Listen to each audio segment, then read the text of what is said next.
Good evening and welcome everyone to tonight's coverage of Rainlight Racing's Round 6, Series 6 in their GT3 season.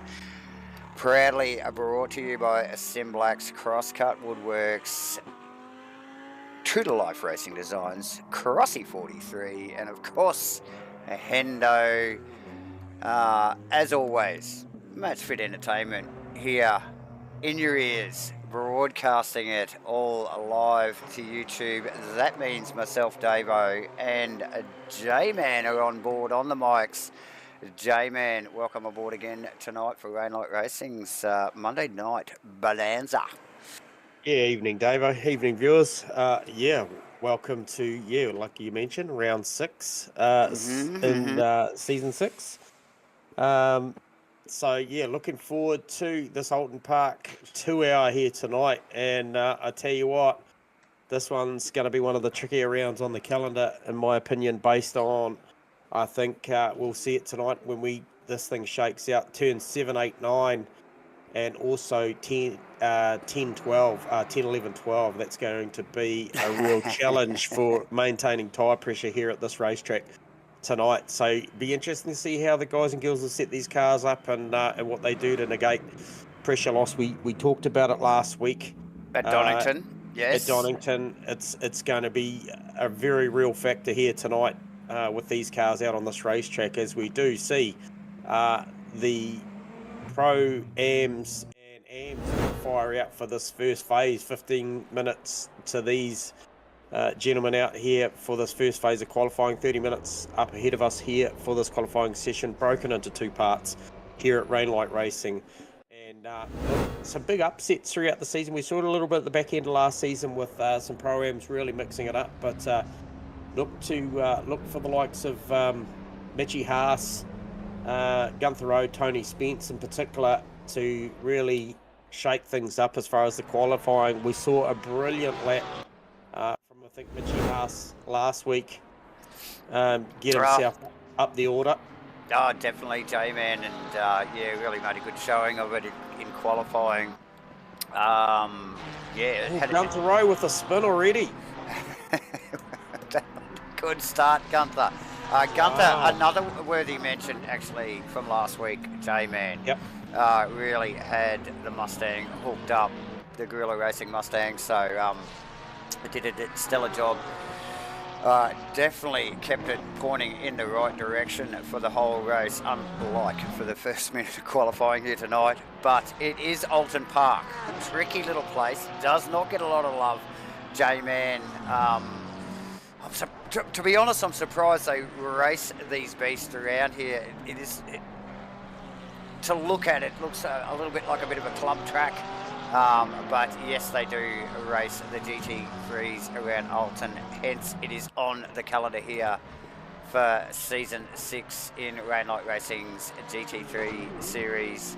And boys and girls, or boys, at the moment, we've got Maddie T in tonight, yes? So she'll be Maddie T's in, for sure. So she'll be in the top. Ferrari all ready to go. Top tier of the qualifying for Maddie T, but the guys out for the first tier of qualifying, the first 15 minutes, the AMs and Pro-Am drivers combined out there, and we should start seeing some provisional times. J-Man, I did not catch who snuck out first there. Well, it actually was Gunter Rowe, but look, that little bit of a spin coming out of Hislop's. Actually, it wasn't. It was actually Britain's, I believe, into the Hilltop Hill, heading down Foster's there. Yeah. So, no, he obviously had a little bit of incident, just picking up a little bit of curb out of 8 and 9 and rotated the car. So he was first out. However, there is plenty more. We do have Kramer out there. Also, Davison, Spence, Goddard, Mitchie Haas, Danny Kim, Uncle Joe, Mark Turbot, and Josh Nightingale are out there at the moment. So plenty of cars out there on track, trying to get one down. And we will have an indicative lap coming up there. Yeah, it is Tony Spence on a 33.3. Yes, as the cameras pick up on Phil Davison in the 777 ASRNZ sponsored McLaren. J-Man, as he just comes down and under the bridge for his time there, and I think that's Gunter Rowe just in the background. Oh, actually pips Davison immediately. Yep. For second position provisionally there, and as the times start to roll in, we have Gunter Rowe, Mark Turbot, Danny Kim, and like we mentioned, Phil Davison in fifth position there. J-Man, as the first times start to roll in here at Oulton in the first tier of qualifying. 120-minute race here, a 120 minutes race, not 120-minute race. Far from it, J-Man. It is a 2-hour race. This is a big race to be run at Oulton Park here tonight, J-Man. I think we have got maybe a CPS for fuel in this one, in the long ones, and I believe you're right there, David. And I just see our newly crowned TA2 champ, Disco Stu, tuning into the broadcast. Good to have you on board, mate, watching for this one tonight. Great result in the weekend for Stewie to clean up that TA2 title that we broadcast in the weekend. And also there supporting his fellow 777 racers, Jordan Moss and Phil Davison, in those couple of McLarens. So yeah, good stuff, Stewie. Good to see you there, mate. And as you mentioned, a bit of a CPS here tonight, and you would rightfully think so. And I was thinking about it earlier on today when I was looking at some of the stuff in relation to this race, and I thought, there'll be plenty of guys and girls out there tonight that'll want to get off a set of tyres that's probably not just past the use by, but maybe on the side of lower pressure and deflation. You did already mention that, J-Man. Clearly, with the chicane action that we have here at Oulton Park, we heard the boys talk about it last week, and a little bit even the week before, I think, J-Man, with tyre deflation just jumping all over the curbs. But yeah, definitely last week at Donington there, the track just lends itself. You've really got to just get up on the curbs to get those quick times, and we will see that. We will definitely see that again here tonight at Oulton Park. So not only wear, but deflation as well. So I was going to say, I can't believe there's still one of the orange marker pegs in the middle of I saw that. of turn 8. That. Yeah, don't expect that to last much longer once the pros get out there, because they will exploit every bit of those curbs. Yeah. But yeah, no, so definitely be a hot topic. Good to see you tuning in before you quali there, Hendo. Expecting big things back on home territory for the big Bentley. I'm sure you'll have that thing going. Well, actually, no, it was Aston Martin. Sorry for Hendo. Who was I looking at? Oh, it was Dawson had the Bentley. Dawson and the Bentley. Once again, though, Aston Martin for Hendo. I think the 31 car will go well here.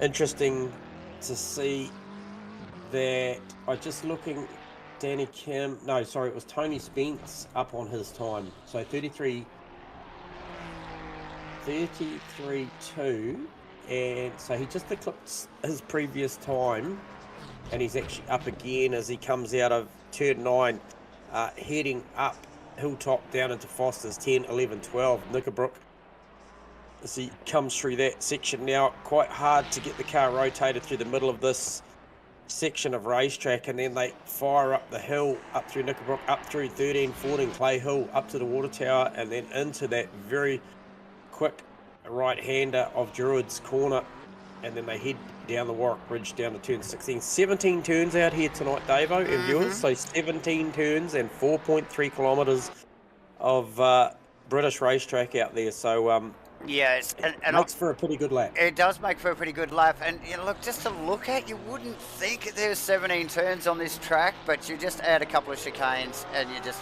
they add up pretty quickly here. And the word on the street is that I think a few of these guys and girls will be happy to see the back of these British tracks, J-Man, as they move forward in this season.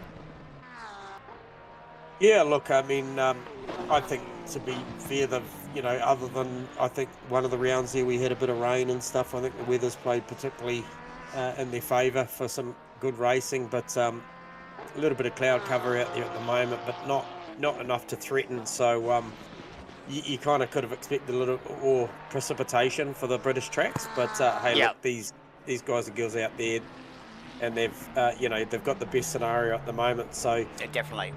Just picking up also at the moment on Danny Kim, got that Ferrari humming at the moment. You call it the Milo car? The Milo car, yes. And he is doing a great job at the moment. In there on a 33.7, got around about 3.5 tenths. Just dropped back at the moment, just as he's come out of 7.6 heading into 7.89. Yes, and Goddard looking healthy on the Delta as well, J-Man, as he just rounds the final corner there, I notice, and just bled a bit of that time off there, but he was looking to possibly get up into... close to Turbo. Mate, so, yeah, unfortunate. Who's that just snuck up there? Was that Haas? No, Haas was there. I think potentially was that Gunther Rowe? Oh, Gunther Rowe bettering, yes. Well, just a bit of an improvement on the time there. Yep. So, what's our clock doing? So these guys have got around about 5 minutes left of their session before we see the big guns come out. And yeah, thank you, Firthy. Thank you, Lucas Keys. We will enjoy the call out there tonight. Bit of a fan of Oulton myself, as I was Donington. So got no complaints out of me about being over here in these British tracks at the moment. But go well, Firthy. As always, we're expecting big things out of you, pal. No pressure. But yeah, look, obviously, not that long ago, promoted into the pro category, and he's really making a go at it, J-Man. If we look at the points, which we will do soon enough, I think he's holding down a 4th position in the championship at the moment. And another quick mention while we just stay focused on this first tier of qualifying is I think I saw the man himself, T-Fam, back in the server tonight. So did he make it into the server? Oh, I saw him floating around there earlier. Anyway, so another one of Nick First's old sparring partners, let's call him. So but we have got plenty going on the track at the moment. Phil Davison just coming across for another lap. J-Man, only 3 odd minutes to go here in the first tier of qualifying. Mitch Haas up on his time.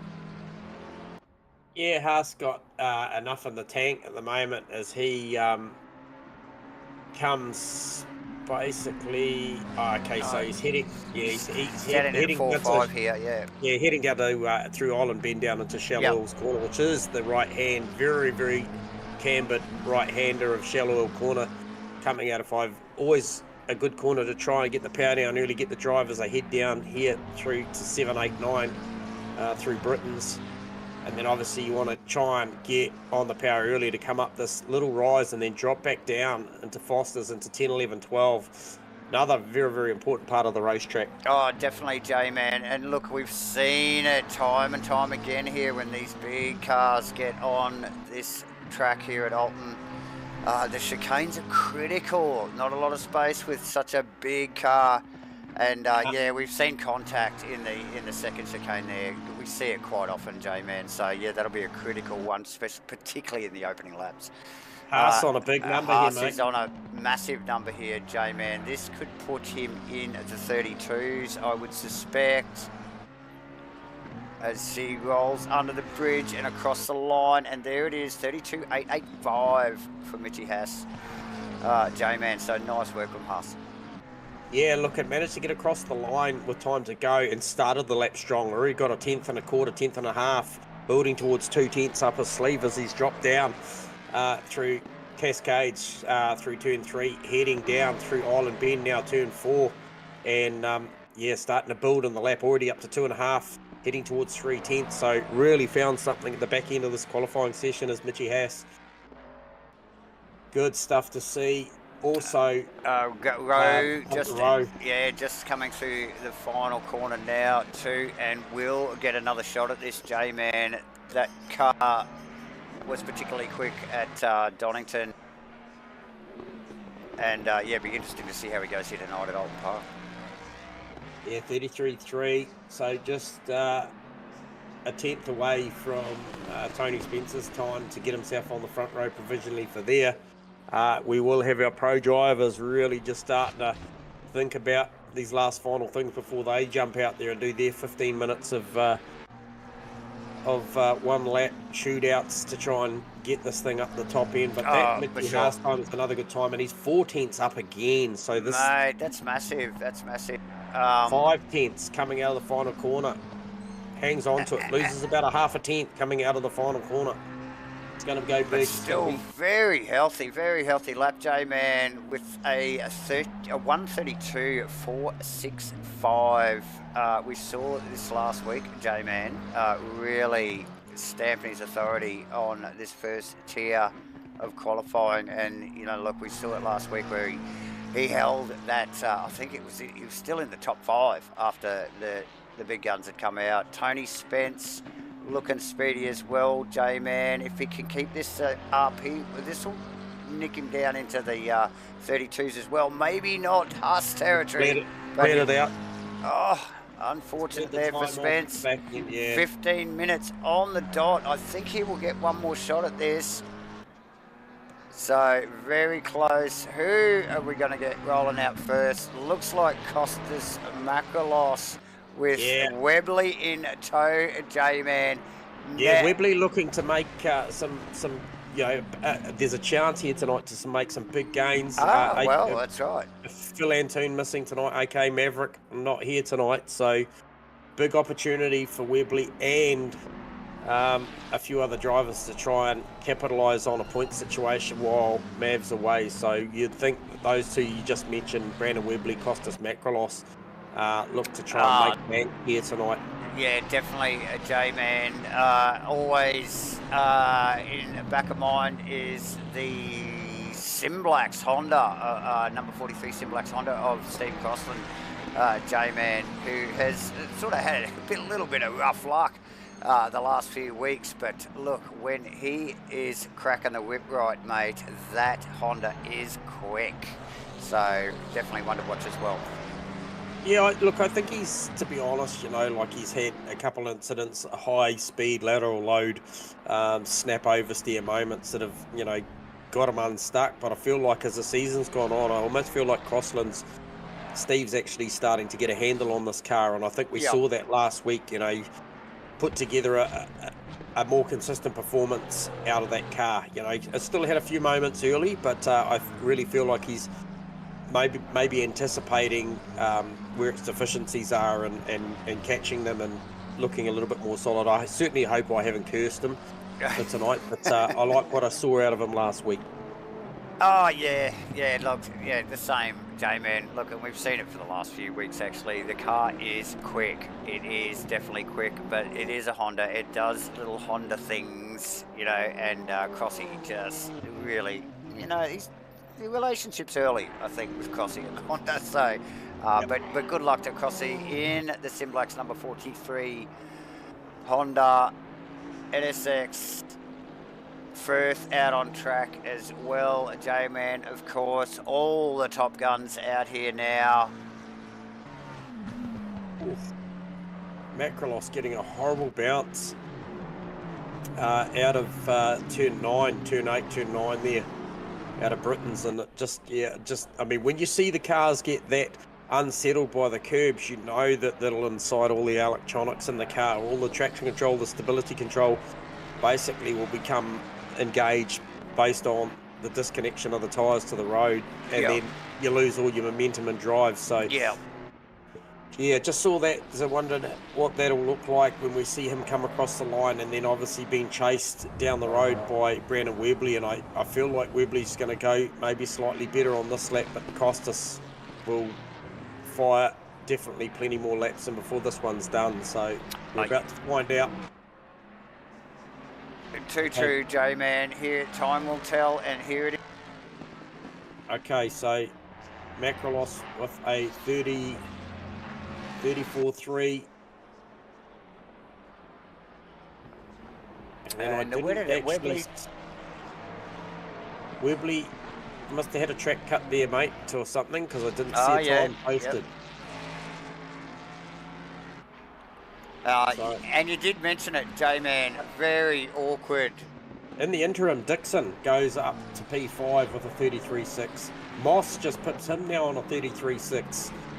So pros starting to make their way forward, only as high as the top 5 at the moment. Still just coming to terms, probably reinforces how good those times are of certainly Mitchy Haas's at a 32.4, and then those low 33s of Spence, Gunther Rowe and Danny Kim. Yeah, so nothing wrong with Spencer's time either, or Rose, like you mentioned, J-Man. All those guys featuring in qualifying at Donington last week. And no surprise, they're up there again this week as these guys get these things up to speed. Macrolos making,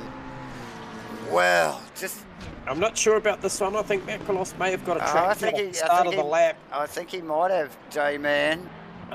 Webley, though, Brandon, he looks good, and he's a couple of seconds up, so look for Webley to improve here. Goes to P2. And Macrolos, no improvement because that was a track cut. Now, who was that? Matt Dayton. And the McLaren, and the 12 McLaren goes P5. But yeah, Webley up to P2. So P5, Dixon up there as well. Like you mentioned, Mossy and also Frodo in provisional 5th with, I think it's Frodo there. Well up on his time and just rounding the final corner there, J-Man. So that will be one to watch there. Mossy up another couple of positions into 5th. Yep. Now, what does Webley need? Webley needs a good 0.6 of a second. He's got about a 10th at the moment. So Matty T across the line, J-Man with a healthy number. Where will that slot her in? 6 provisionally there for Matty T.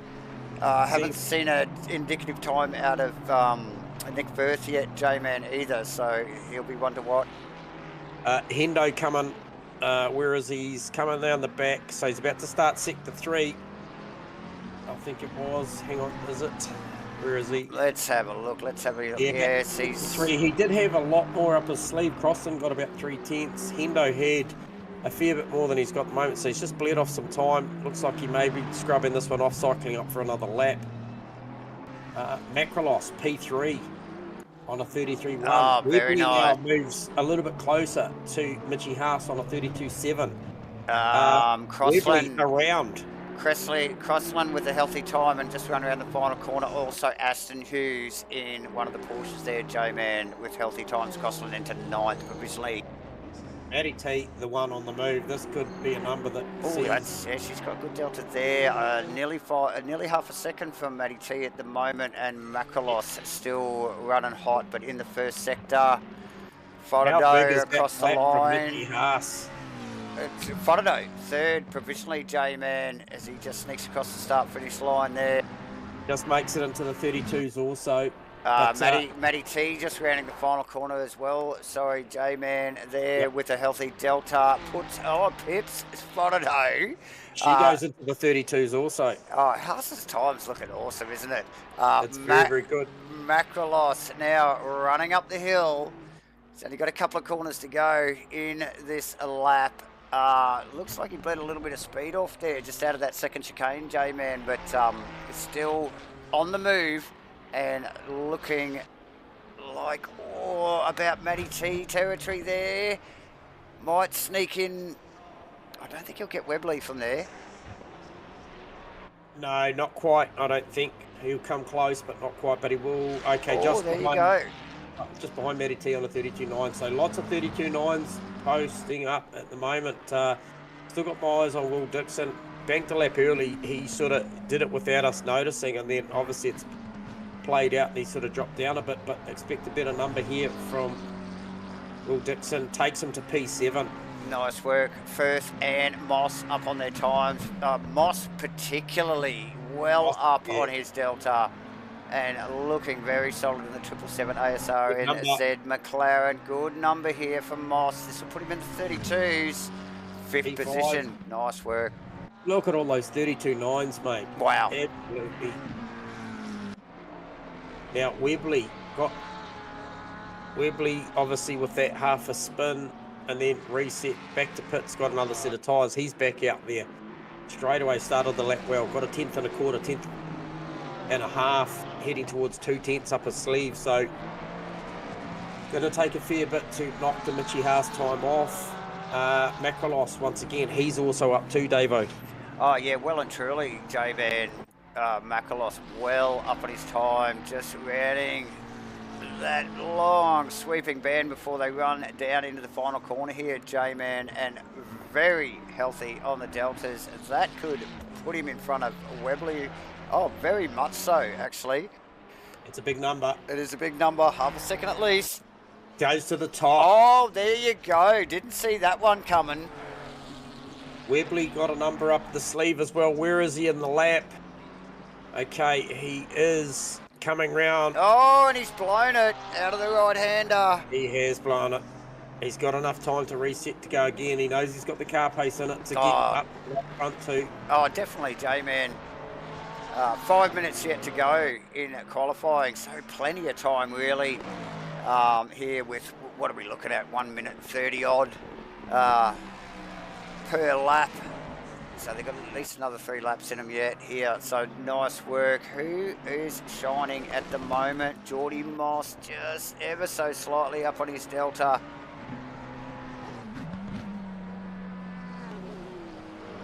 And running in the first sector still, just getting out of 2 there now. Yep. So finding the back end of the pace here. Now these guys probably about maxing out what they've got in quality trim. I was looking at Pete Dawson. He's in there on a 33.9, so needs a lot more. He's currently P17, but he has got, rounding up the final corner, he's got the better part of 8.5 to 9/10 of a second. So that'll put him in the 32 club, and there it is. He goes up to P7, so big improvement late with only 4 minutes to go. Pete needs to press on. Keep banking those laps. Oh, look, we saw him in pre-race practice, J-Man hitting some good numbers in the Bentley. Dawson, another one that we've been calling recently, one of the championship podium getters over at Hardcore with their TA2 series just recently. Nice work from Dawson. Yep. Yeah, so he's pressed on. Obviously, at the start of the slap, got some good numbers around the 2:10 bracket there. Just falling away a little bit at the moment, but he'll look to try and see if he can find the strengths of that car. And I suspect it's possibly over the curbs. That thing used to be quite favourable. Yeah. Bentley always just soaked them up, didn't they, over other cars. As he gets an awkward bounce out of that little final chicane there and runs up over the hill and just bleeds all that time off, J-Man. We got Dayton in the background hitting some good numbers. First back into 13th, so not the sort of qualifying he would like. There's only a couple and a bit more minutes to go. Yeah, just had a look down pit lane and also just saw Matty T and Steve Crossland with around 3 minutes to go, just cycling out of the pit lane for one more go at this. There you go. Obviously, minute and a half to make a fast lap just over. You know, that sort of probably cycling out of pit lane and bringing these tyres up will probably somewhere be around that minute 40-ish to get round. So they will have enough time to come round and have one more crack at this. Definitely, J-Man, as Dayton just sneaks into the top 8 there too, with a all very close to the 32s with 32.08 to Firthy on a better number this time, up over the hill there. He's actually just sneaking up behind Makalos there. What better carrot, but Makalos just gets out of the road. Makalos clearly cycling for another run at this. Yeah, this will help Firthy. I mean, if he can, it just dropped away a bit. Now it's coming back. This will be a good improvement. Might get him in the top 10 here, J-Man. Oh, gets him right on the button, mate, on the 10. Yep. So nice work. And we still got to applaud Huss's time there, J-Man. Yeah, very good time. Where's the Hondas representing tonight? Well, Crossland's P13, mate. So that's, I think, about as much as we could tell you there, Mav.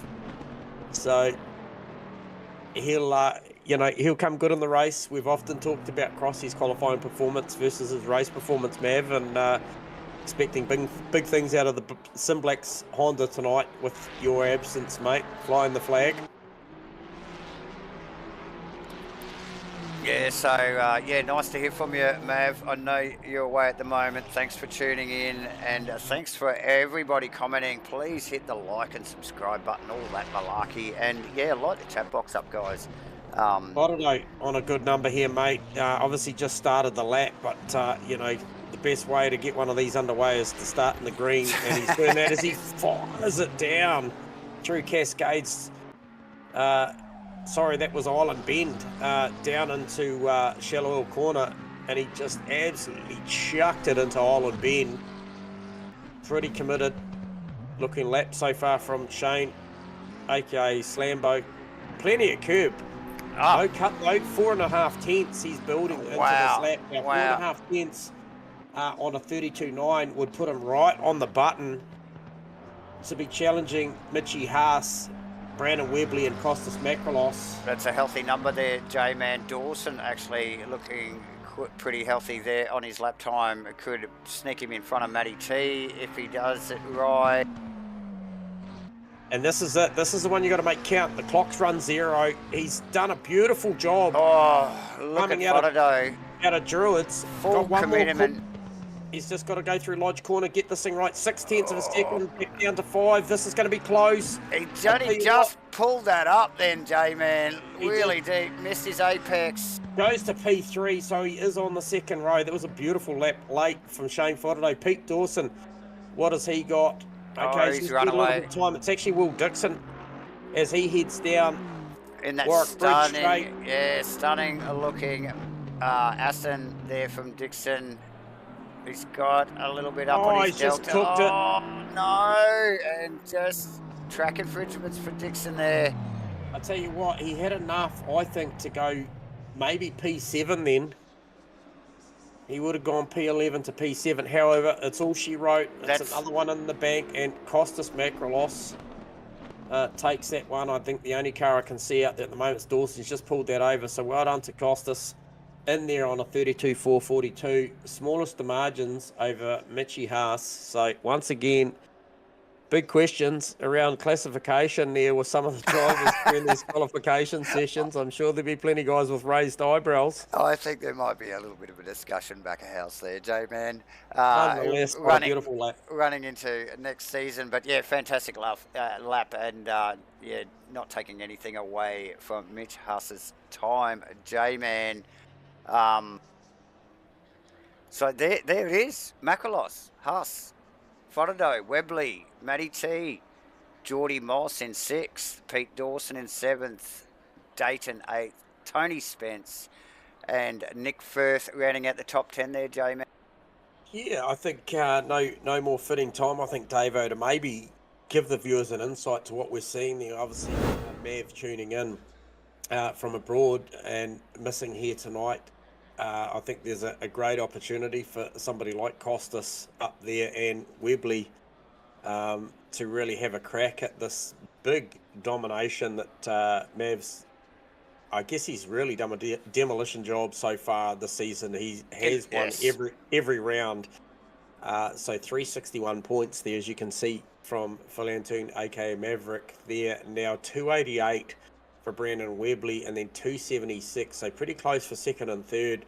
And then back to Firthy, not his best qualifying, still a top 10, but yeah, 225 back there in P4.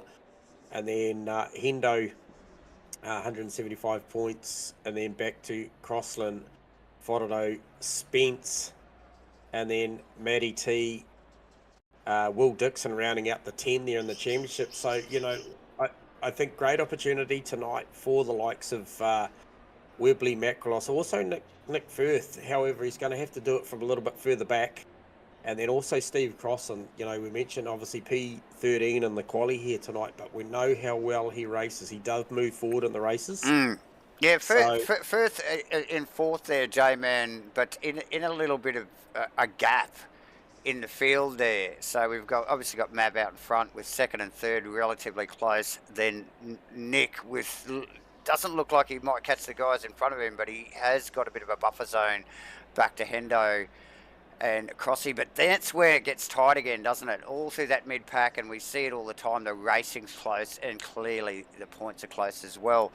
But moving down through that list there, J-Man, we've got Worcester in 19th, Geordie Moss in 20th, Aston Hughes, Mitchell Smith, Adrian Kramer, Mark Turbot, Jacob Wadsworth rounding out the 25, Joe Grimmer, Hemi, I don't think around tonight, J-Man, Mr. Bateman, Goddard, Nightingale, Nick Davison rounding out the 30, Harrison Bella, Goebel, I think, is in tonight, yes. Yes, yep. Phil Davis in one of the other 777 ASR and Z cars, Amos, Louis Van der Vent in 35th and 36th, Damien Jones, and not on track tonight. So, yeah, plenty of entries and plenty of guys joining in throughout the series. Can't make it every round, but I bet they wish they did.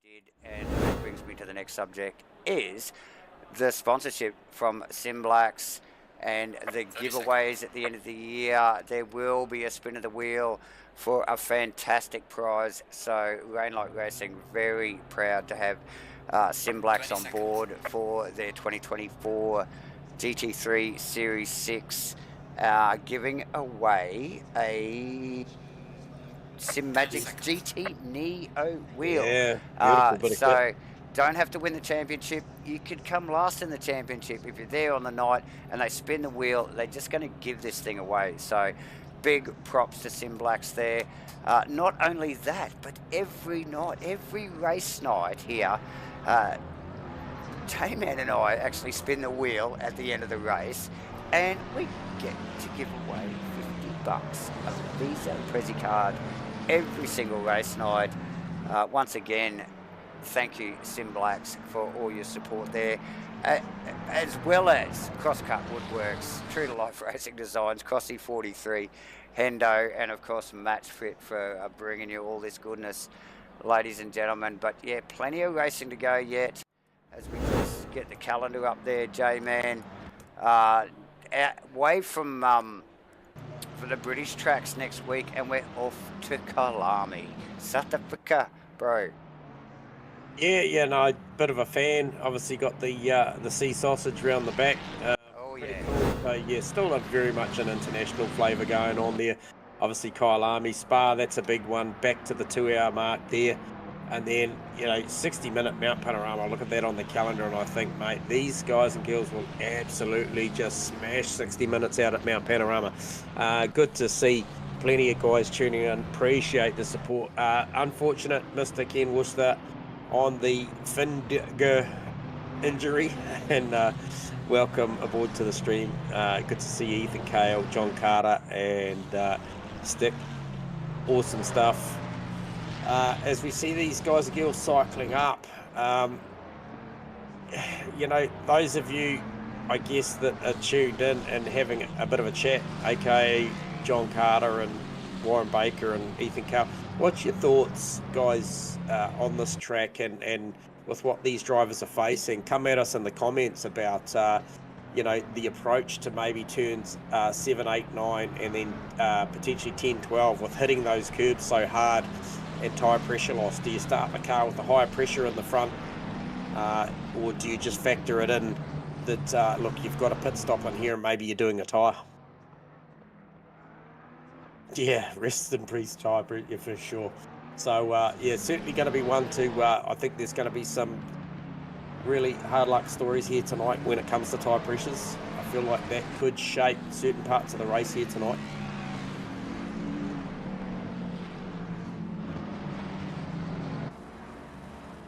And the other thing as well is obviously not being in the car for a long time myself, and you also, Davo, at this level, GT3 level, you know, is there a way to set the dampeners to stop the shock loading in through the front of the car to maybe help that tyre out as well? You know, there's probably a lot that these guys and girls can do to these cars to sort that out. Now, I will hand it back to you, Davo, for the race start. We are coming around the final corner.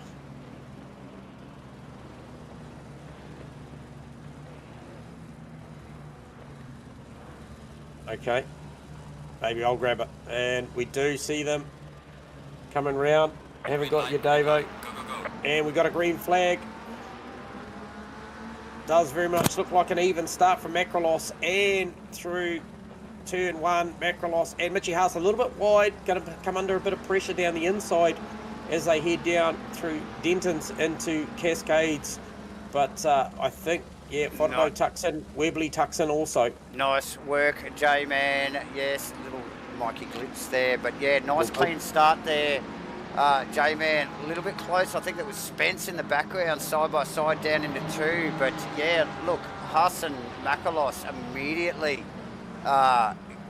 getting very close through the first couple of corners there. And all intent shown. Oh, as Makalos clips that inside, really pulls it up. Who's that tucked in behind? That's Butterdo. It's bunched. Look at that. Webley on the grass. Now the Mustang. Wow. Oh, and I'll tell you what. Oh, no. And so, so it's got messy. Macrolos. I'll tell you what. It's an absolute horror down there at turn 10, 11, 12. Hislops. Look, and we called it in qualifying, J-Man. That is the killer chicane, particularly in the first opening laps of the race here. And we've seen it time and time again.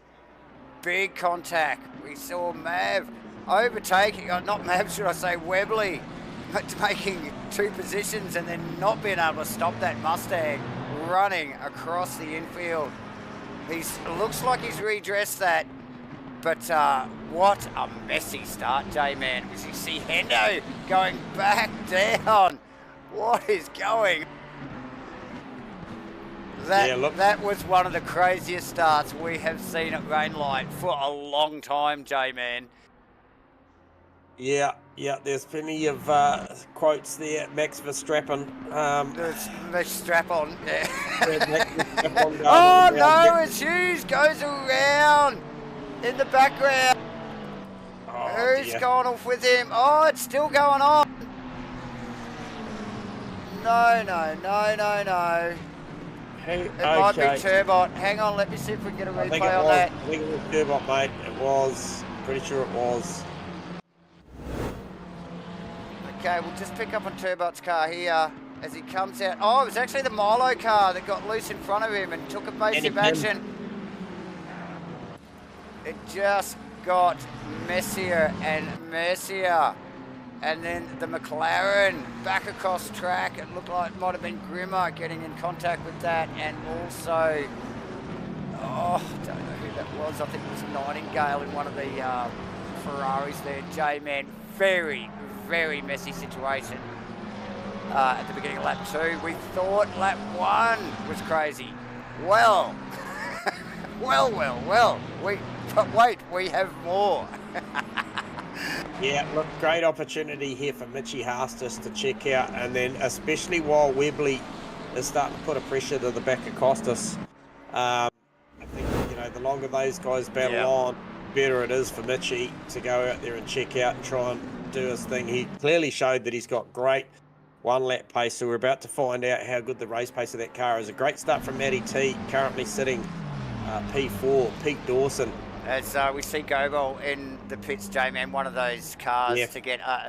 Earthy was in there as well, mate. Yeah, look, a couple of guys just coming on the scene, and they just had nowhere to go, did they? There was cars going everywhere, and even the drivers themselves were literally passengers in these cars as they speared back onto the track. So very much has changed the dynamic of the race now, J-Man, with quite a few guys and all girls, you know, out of position. Yeah, hey, look, there's a great battle stemming from Matty T back to, well, effectively Gunther Rowe, and Crossland will be very much on the back of that any moment now as well. So that's the better part of a good 6 cars, 7 cars going at it at the moment. So that's going to carry on for a fair while, I think. But in the interim, yeah, Webley just tucked in behind Macrolos. These guys often referencing in the chit-chat we've had with them in the last couple of weeks about being able to read the part number of each other's rear quarter. Very familiar with the taillight part numbers, I think. Yeah, nothing's changed there. It's Macrolos' turn at the moment to lead. And this is the way that they finished last week with Macrolos, I believe, in front of Webley. So, so... And mind you, he did have to chase Webley down, got the pressure on him and waited for the mistake, and and Webley had nothing for him once he was past. So an interesting race. It'll be interesting to see whether Webley can keep up with that car.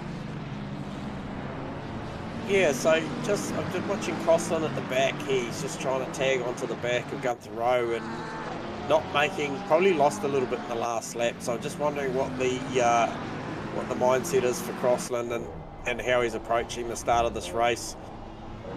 Whether or not he's just building into this one. Is up a few spots. I tell you what, I'm interested in the 777 car of Jordan Moss from this position for Peace at the moment. Absolutely, just to see what he can make of this race with a better starting position tonight. Oh, for sure. Like I said, a couple of guys, you know, gifted a few positions here and there as we just pick up on Spence, who's this little group of cars here. We got Grimmer, Spence, Kim, and Firth all tangled up in that stuff. We've seen Gobel go to the pits with damage, and I think the other one was Turbot, also tangled up in that. So it's a fairly good chunk of the field there that are in recovery mode now. J-Man, as the battle continues up the front. Dayton, like you mentioned, who was that? Dixon behind him with a big wriggle out of one. But Dayton tucked in behind Jordan Moss, and that is the mid-pack fight. You can see there that the front three just rolling through, and the camera's focused now. And look at that train of cars. Get the replay on Macrolos. He's done the island curve. Oh, no. Where does that do for Macrolos? How many positions does he lose? He's now come in the thick of it with Dayton, Dixon. Oh, did he get the gap? Did he get the gap, J-Man? He got the gap. He's hit the gap. Oh, man, that is scary. Now, that puts him just in front of Gunther Rowe, and hasn't that now changed the race? Look, Oulton, mate, is it delivering tonight? We have still got over an hour and 50 minutes of this to go. Pete Dawson behind Matty T then just came out of effectively the last corner, super sideways. Was it the last corner? No, it wasn't. Sorry, it was actually coming out. Out of the one before it, the right hand. It was out of Druids. Yeah, it was out of Druids, and he was super sideways behind Matty T. see if we can pick that one up on the replay. J-Man, we might be a bit late for that one, actually. No, you should be right. I think you're going to get it. We get back to the action, but now Makalos thrown in the middle of that pack of cars we were just talking about before he took the little gap exit there. And look at this gap. It is, look at this battle here. This is a hell mid-pack. Jordan Moss, Dayton, Dixon, Makalos now joined in. We've got Gunther Rowe and Crossland, who we were just talking about. Crossland actually making some gains now on Rowe, and then in behind that we've got another fairly healthy group of cars. Ashton, Corridor on Hughes. Oh, had a big look. Oh, he's still having a big look. Hughes wide out the marble. And who's that? That's Goddard. That's Goddard tucked in behind. So nice move from Frodo. We know how quick that thing is through that kink before they run down into the hairpin there, J-Man. So nice work there. Oh, look at this pack. Dawson, it's epic. Dayton, Dixon, Makalos, Rowe, Crossland. That is going to be an absolute frantic battle for the... Mate, it is. I don't know how long, but it's going to go on. It's fizzing now already. Like I said, we have got an hour and 50 minutes yet to go. So, look, if that's the first 10 minutes, ladies and gentlemen, that's worth a bloody like, subscribe, I'll tell you, and get involved with what's going on at Rainlight. Discord links are in the description on the video. On the stream there, so yeah, get amongst it, mate. Look, this Moss is just epic posted stuff. the fastest lap of the race too, I might add. Wow. 33.917 to be the quickest car out there. Is he just trying to put some distance between himself and Dayton? Yeah, the rest of that angry pack there. He's got Dawson in the Bentley in front of him. Look, with cutting times like that, J-Man, I would suspect he's got Dawson's measure if he can get past that Bentley. And that puts him... Matty T. Is that a mechanical? What happened there? Let's see if we can... That might be a mechanical. She's dropping a few gifts already for Dawson and Moss. Albeit they are travelling at a good rate of speed.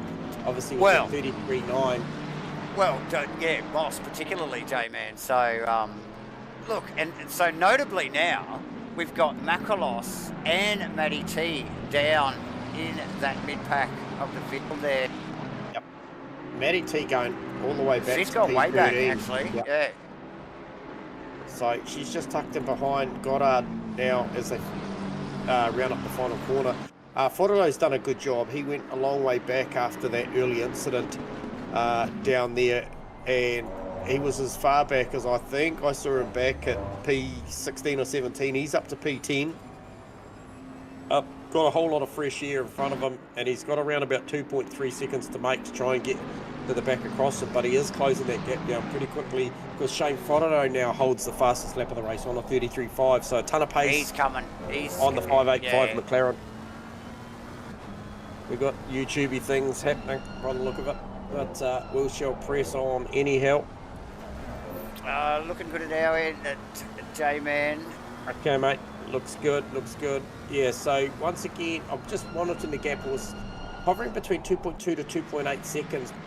Mitchy Haas out to Brandon Webley. Now, Webley got that down to 1.6, and that'll be to the tune of Haas doing a 34.0 versus Webley's 33.7 last lap around. So, nothing wrong with the 33.7 from Brandon Webley. So, starting to find his form and his pace as we progress into this race a little bit further. Early days though, Davo, so...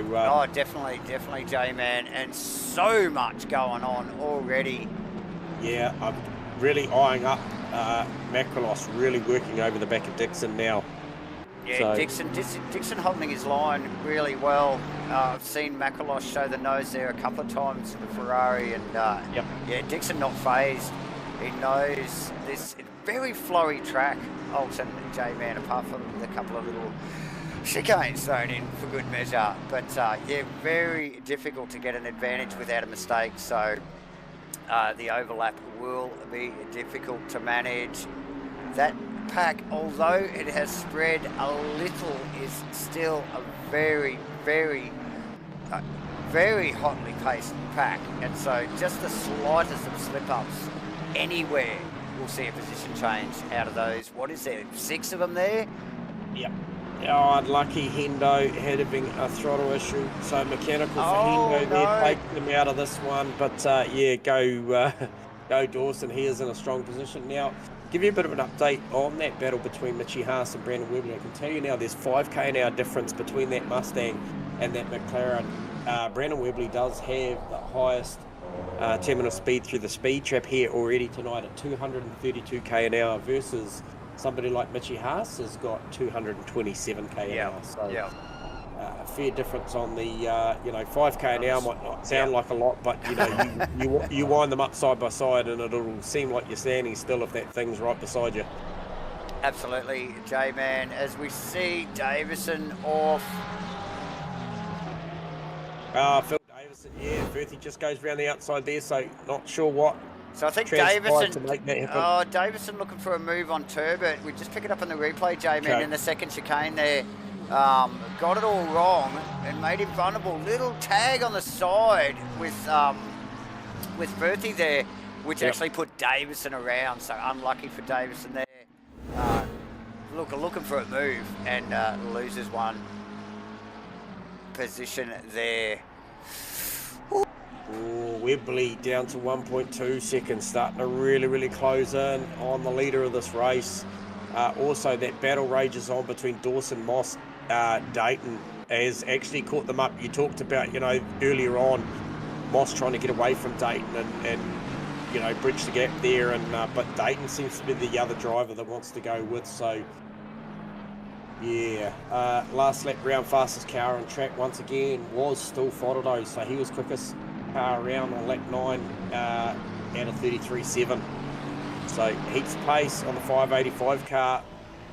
And Dixon under a load of pressure from Makalos again. J-Man, this is not going to go anywhere soon. Makalos very much in recovery mode after splitting the gap down there at the hairpin, and there he is. Gets a good run as they head up here to the final corner. And he gets it done, J-Man. 101 pass there. That is Gunter Road. Yep, tucked in behind. He wants to go with. So that's an important pass for Macrolos, because now he'll be able to just have that fresh air and start focusing up the road on the Dayton car, who I have been watching over the last 2 laps. And albeit I mentioned he was really starting to chase down Jordan Moss, the car looks very nervous, very loose on corner exit. Yeah, also, who did I just spot there? Crossland on Hughes as well, getting very heated as well. But yeah, be interesting to see how Rowe goes on Dixon after just watching that textbook move from Macrolos there. Jordan Moss, this trio here, they are pretty well 4 tenths apart. They're just bam. Look at them all. Macrolos coming in hot. He's going to be on the back of that pack very shortly. Very quickly, J-Man. Once now he's cleared Dixon there, and just trying to keep it tidy here. I think we've got cameras on Moss at the moment there. Just a little bit of a slip up through the left part of the second chicane there, and it's it's so critical. Dawson just pulls about 5 car lengths because of it. Dayton just ever so close to the rear wing. Jordan Moss now. Yeah, Webley 0.6.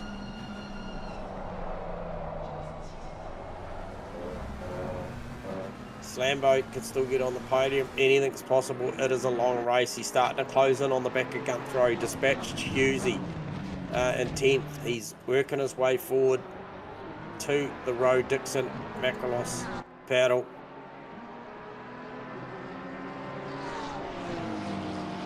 So Turbot on Kramer, and Kramer off track there, J-Man.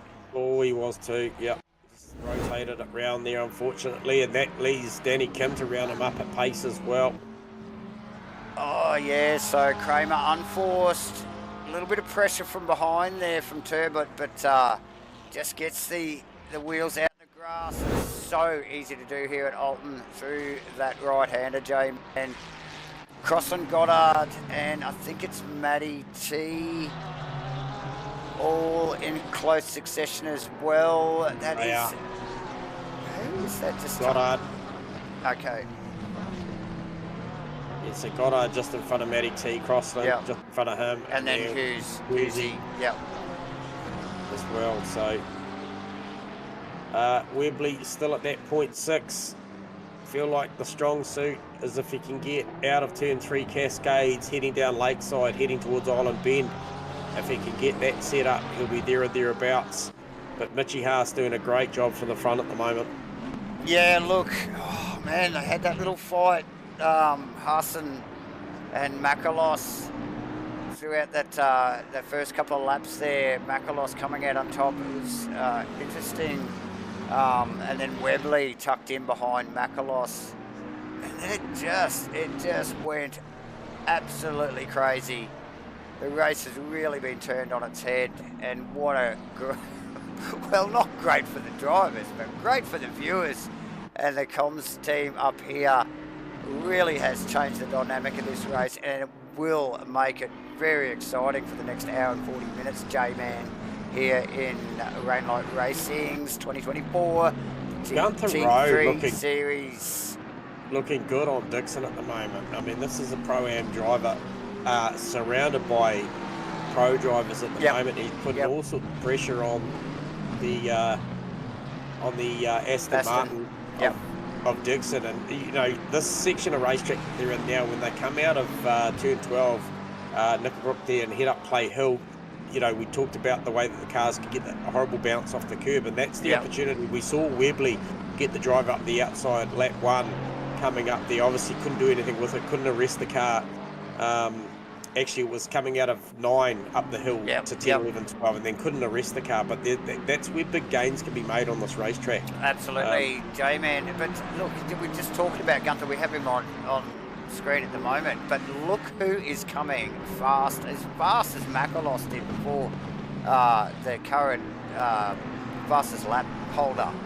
Yeah, and he was fastest car on track last lap around again also. So he's consistently setting that consistent race pace. So 33.7 to be fastest again. He was a 34.1 being the fastest the lap before. Now a 33.7. He has got heaps of pace. Lead battle is hot there, Ethan Cale.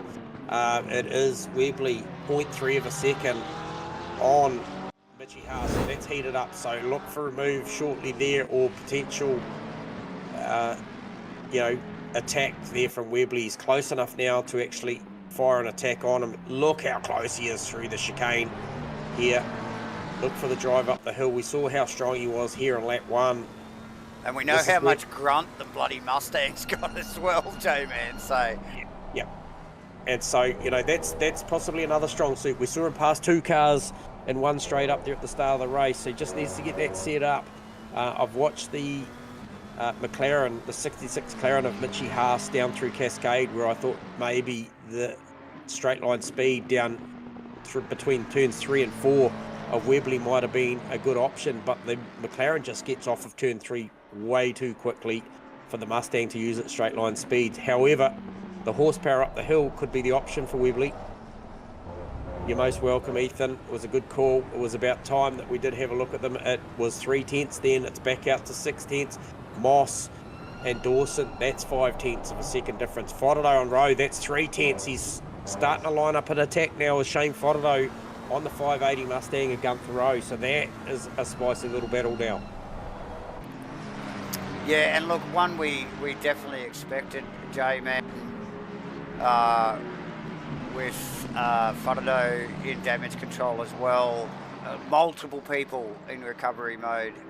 Here we go. We saw, we could see in the foreground there, Moss starting to put all sorts of pressure on Dawson as well, J-Man. Yeah. He knows Fodado will be coming. Look, that is such a quick pack of cars there. Yeah, so look for Fodado to try and maybe set this car up coming out of 7, 8, 9 here, get the run up over the hilltop. The Mustang is pretty good in this section of the racetrack, but if you can get the car on the right line, he's a little bit wide through 8, coming out at 9, doesn't get the drive. Oh, Dayton, Makalos past Dayton. Oh, he just did get him, yep.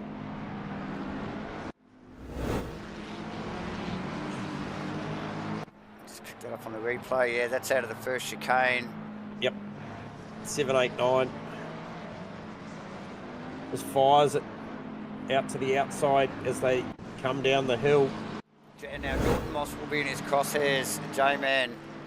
And look, clearly Macrolos on a mission here after that little unforced error. And look, he's... Oh, Rowe gets sideways out of the final turn. Fodado will have a good look here down to turn 1. Backs out of it. I'll tell you what, it was really, really close because he's got Rowe under all sorts of pressure now. Oh yeah, so Rowe just feeding the gas on there. He didn't wick it up, but just got it wide and out in the dirty stuff. Gathers it up. Exit speed there from the McLaren. But he will be feeling the pressure, J-Man. This is very, very close stuff here. Uber close. You can just see the Mustang having to use a lot more road than the McLaren down through Island Bend. And Fodado really committed. Right over the back of him now. An absolute shadow. Mustang dealing with the curbs relatively well there. I think Oh, they're going to round up Dixon here. So we saw this the lap before. This is how Macrolos past Dayton. Can Gunther Rowe send it down there? Oh, and he's got it done. Just Gets it down there. Little bit of painting shows it might have hit the mirrors there, but very, very tidy pass, J-Man. Yeah, beautiful driving. Obviously, may have looked up the road a lap before and seen the way that Macrolos did it on Dayton and thought that's a good option. And uses the power. I mean, look, Dixon got a little bit of a curly exit on the chicane before, but yeah. Gunther Rowe using the power of the Mustang. Yep. Yes, Goddard on Hughes. Yeah, Goddard on Hughes is a good battle. Yeah, good call, Warren. Haven't reached to that one tonight, but yeah, track cuts will be a factor. We saw a fair bit of it. We just saw a couple of penalties come up. We've got a 10-second on Tony Spence, Jake. Okay, so there must have been something there. Race control has decided to enforce a 10-second there. Yep. Webley still close to Haas, but Haas has got his measure, J-Man. Look, he's got a bit of a gap there now. And without a mistake, oh, he's really showing some good form there.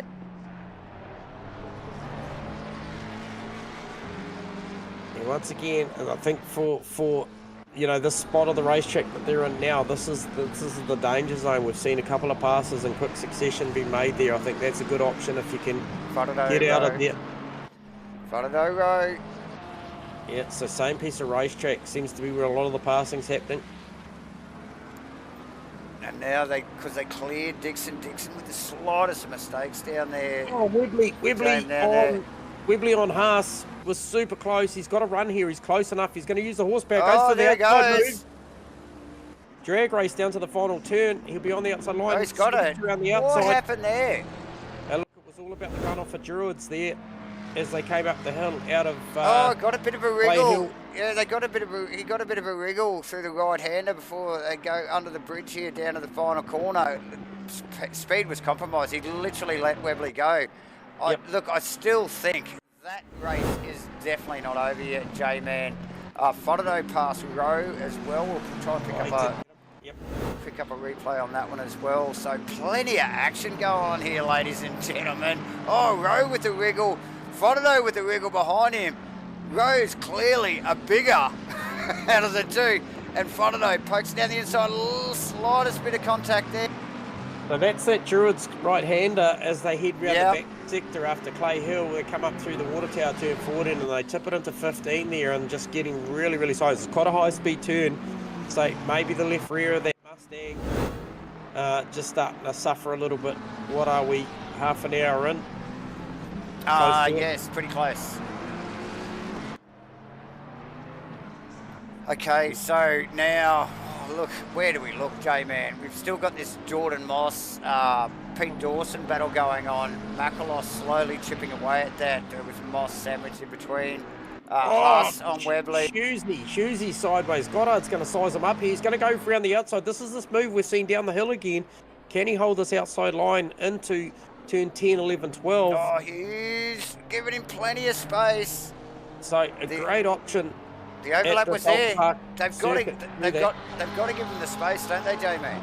Yes, yeah, they do. Yeah, it does appear to be open pit stops here tonight, Warren. So it's whatever the drivers need.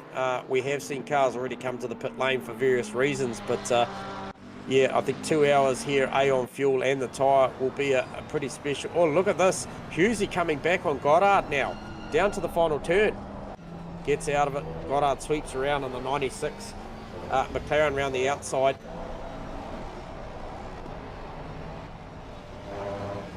Macrolos now, Davo, really starting to apply the blowtorch as well to Moss and Moster Dawson as well, J-Man. So, yep. Look, Moss will be feeling vulnerable there because he's got nowhere to go. As we just look out of the front of Will Dixon's car on Gunther Road.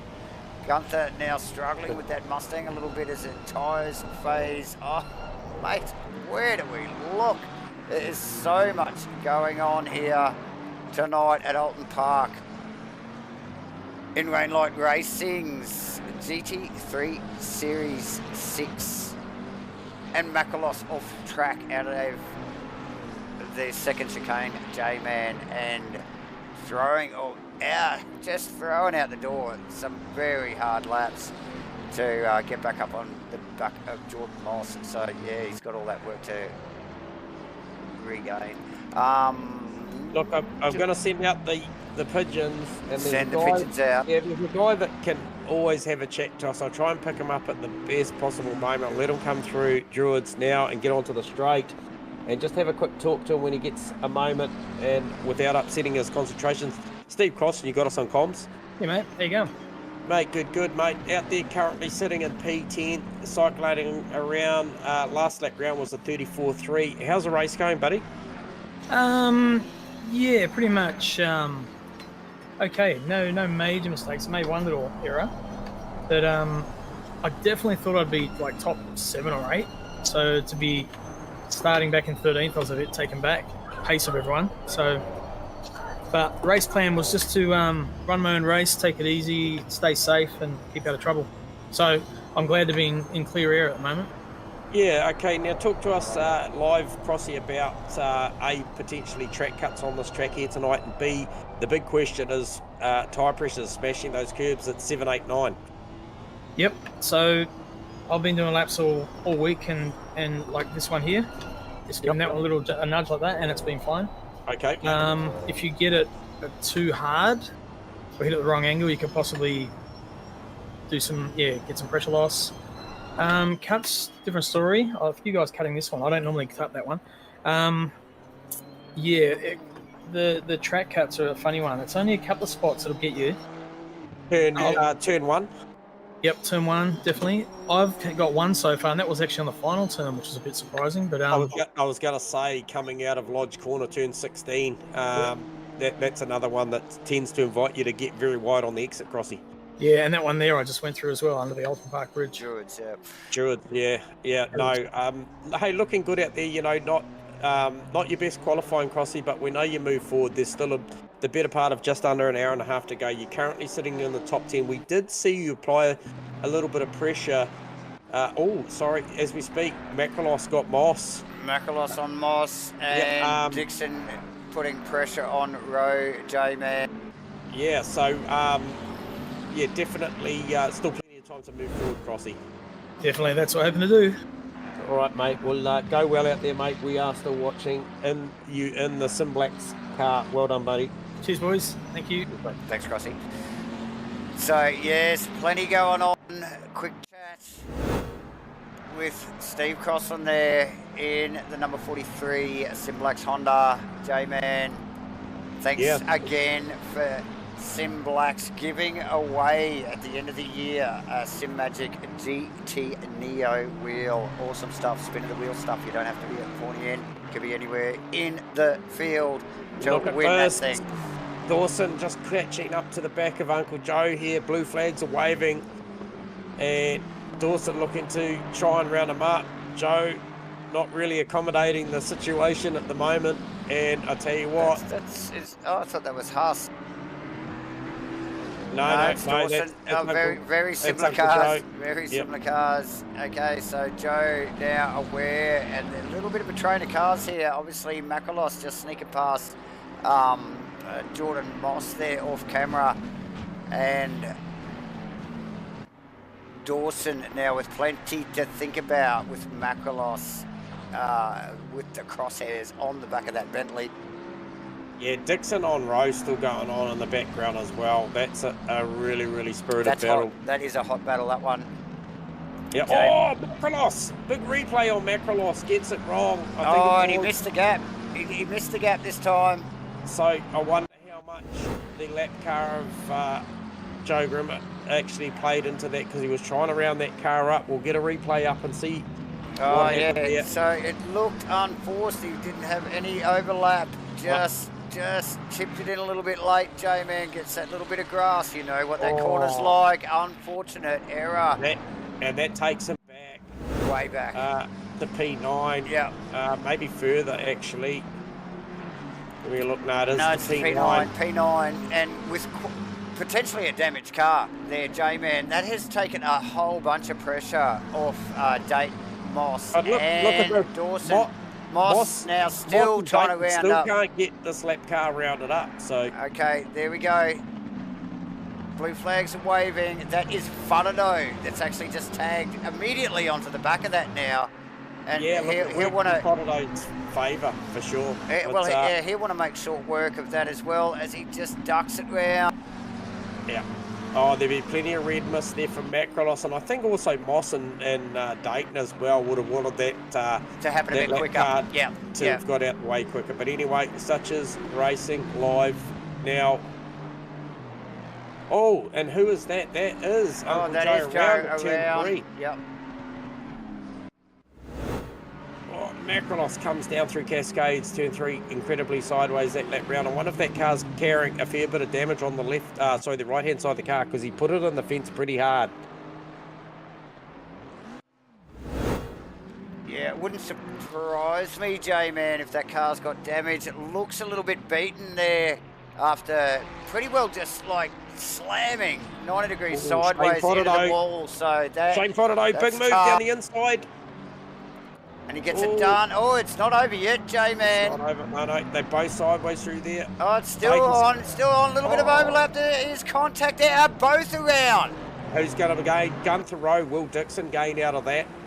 As those guys get it all back together here. That is Makalos just sneaking past as well on the Dayton car. J-Man, that was messy. Yeah, be interested to see how the race stewards work that one out, how that plays out. We'll get a replay of this. So, Fudado forcing the move early on. No contact at all until they start to exit here. And the slightest a tap on the rear quarter of Dayton's car from Fudado. Yep. And then both of them off track. And as you can clearly see there, a train of cars sneaking through there. Has this race, it has got it all tonight, J-Man. Oh my, absolutely. my. So, I'm just looking, is that, so Dawson just got the measure over Moss at the moment, just managed to stretch out that a little bit. I think that was an aid of... Makalos in the pit, sorry to interrupt you. Okay, so did he must have driven that back, did he? Well, he did a couple of laps in it first. He did it. Okay. And it was, yeah, I don't think he's escaped to pits. He's still in position, so... Yep. So, look, where do we look, J-Man? Well, Goddard Hughes has gone on for pretty much the better part of the whole race so far, and I mean, you got to give it to both these guys. Well, it's Goddard. Goddard and Hughes there. Well, that's Gunther Rowe in front of who have we got cameras on? Hang on, where are we at? Same Fodado. So P10 and 11. It's Will Dixon, Gunther Rowe we're looking at the moment. And you've got Goddard and Hughes as well, J-Man. You mentioned in the Porsche and the McLaren. Yeah, that's been going on for quite some time. There's a little bit of air gap, but you just see there the way the Porsche got the bounce. Oh, and then the McLaren got the bounce. And wasn't it a big one too? It nearly looked like a freaking wheelbarrow there for a bit. Yep. So, and it's just those are the little things. Those are those tiny little errors that get made. You look at the run. Look at the run that McLaren's got now. And he winds it up heading down through the Warwick Bridge straight there, down into the final turn. And under all sorts of pressure is Hughes. And we've seen this lap after lap. But as you mentioned, Dixon Rowe, that's a great battle going on. And once again... They're the two battles on track at the moment, J-Man. It's that Goddard, Hughes and Rowe, Dixon and Rowe. Very heated stuff from all involved there. So Macrolos repaired that car. Car looks all pretty again. Come back out. Currently P15. But a long way down. A good minute and 29 seconds behind the leader of this race. So the better part of nearly a lap. So if that's the deal, Macrolos is there. He's coming out of the final turn. Where is the leader, Webley? He is coming down to the final turn. So that is the distance between where Macrolos is and P15 in P15 versus Brandon Webley in the 26 Mustang in first place after that unscheduled pit stop to repair damage. So Mitchie Haas doing a great job hanging on. Got about 2.5 seconds back from Webley now, so he's still doing a brilliant job there. And Dawson, as I mentioned, after rounding up Uncle Joe a couple of laps ago, has managed to stretch out about a 2.5 second lead over Jordan Moss. And I will keep my eye on the six odd second marker that it is up the road to Mitchie Haas from Dawson. Yep. So Dawson, so currently Webley in first position. He looks like he's lapped all the way up to about P17 or 16. Yep. As well, J-Man, Mitchie Haas in second, Pete Dawson in the Bentley currently in third, Geordie Moss in fourth, Gunther Rowe in fifth, Will Dixon, Shane Foladoe in seventh with the current quickest lap on track at the moment. Matty Dayton, Steve Crossland sneaking into the top 10 there in the Simblacks number 42 Honda, and Ashton Hughes in the first Porsche there, J-Man running at the top 10.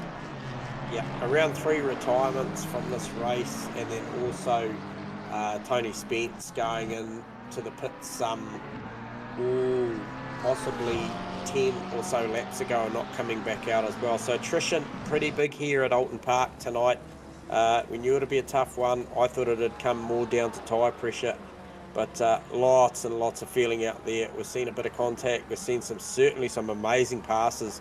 I think the spot tonight would definitely be between Britain's up the hilltop there, heading down to turn 10, where we just saw a little bit of contact between Foladoe and Dayton. So that's a real hot spot tonight between 9 and 10. Just the drive out of 9 up and over the hill, dropping down into 10. Brilliant piece of racetrack, and plenty of passes made there.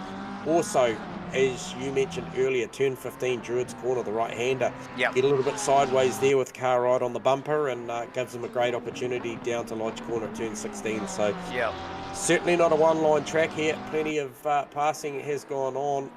Definitely, J-Man, as we got cameras on Hughes there, and Hughes Goddard battle there, and Hughes not looking comfortable in the Porsche there. A little bit of understeer or push starting to develop in that car as maybe those front tyres sort of phase through. Yeah, looking a little more vulnerable to Goddard again this lap. Yeah, that is definitely not over. Gunther Rowe sideways out of turn 12. Knickabrook heading up Clay Hill now.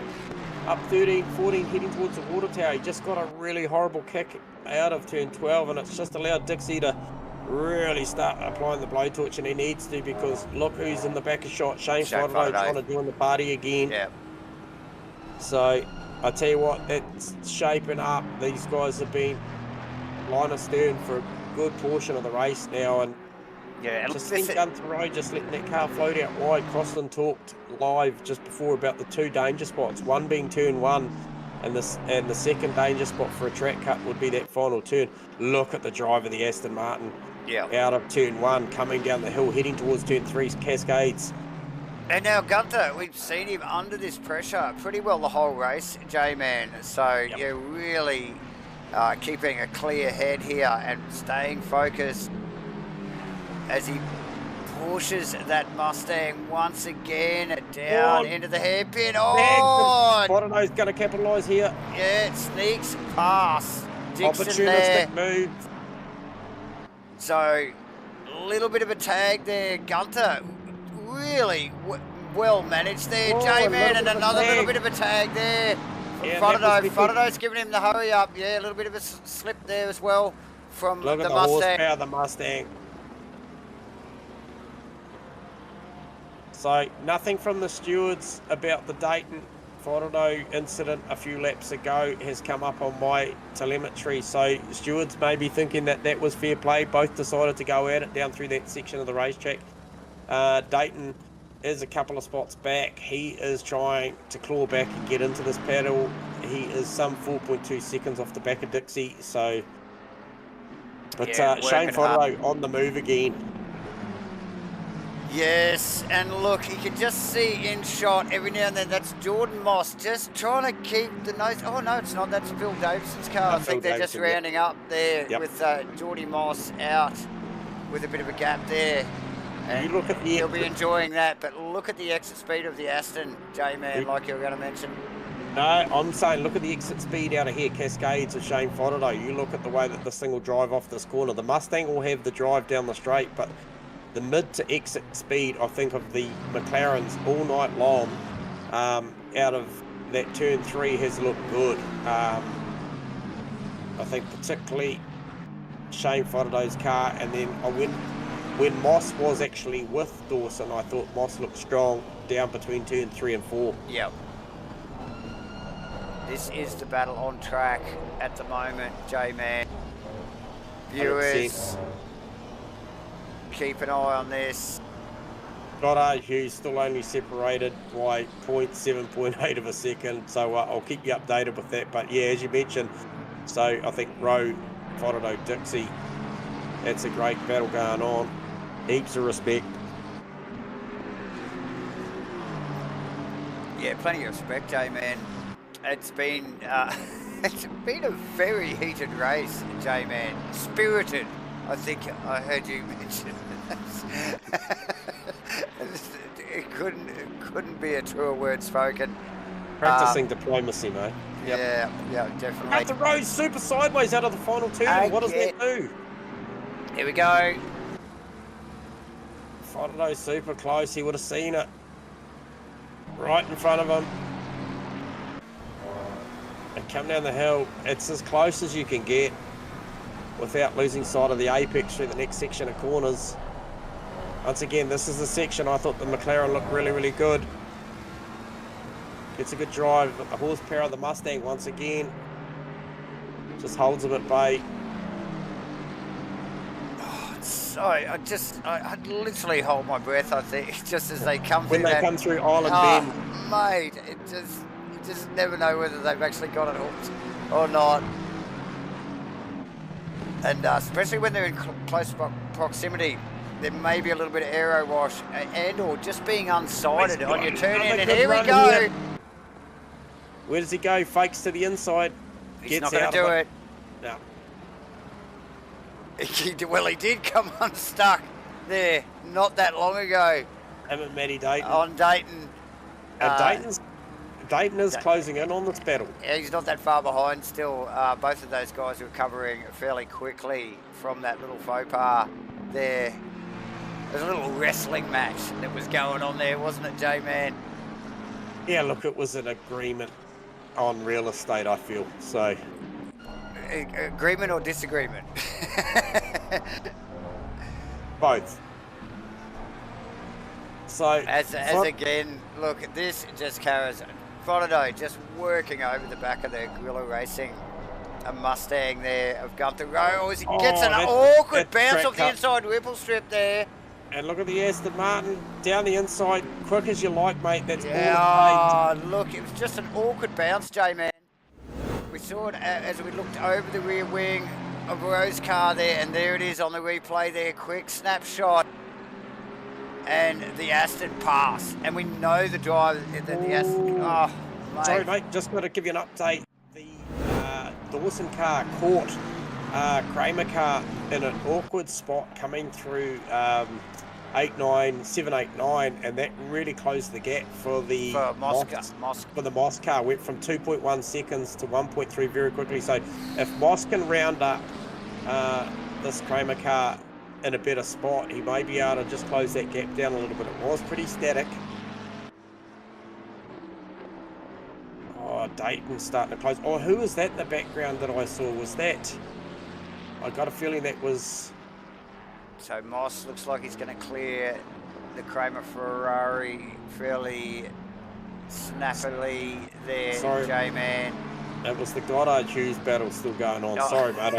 I keep going back to it because it is just, it's as good as the Gunther Rowe, Will Dixon, Shane Fodderdo. It's that close. Obviously, there's the two of them out there, and they are holding down P10 and 11. So it's a great result for Hughes and Goddard at the moment. Well, they're racing for the top 10, aren't they? Like the 10th position may as well be first sometimes, Yep. isn't it, J-Man, when you're racing a field that is this fast? So, yeah, look, these guys have been hard at it. We saw what we thought was the tyres phasing a little bit in the front of the Porsche there.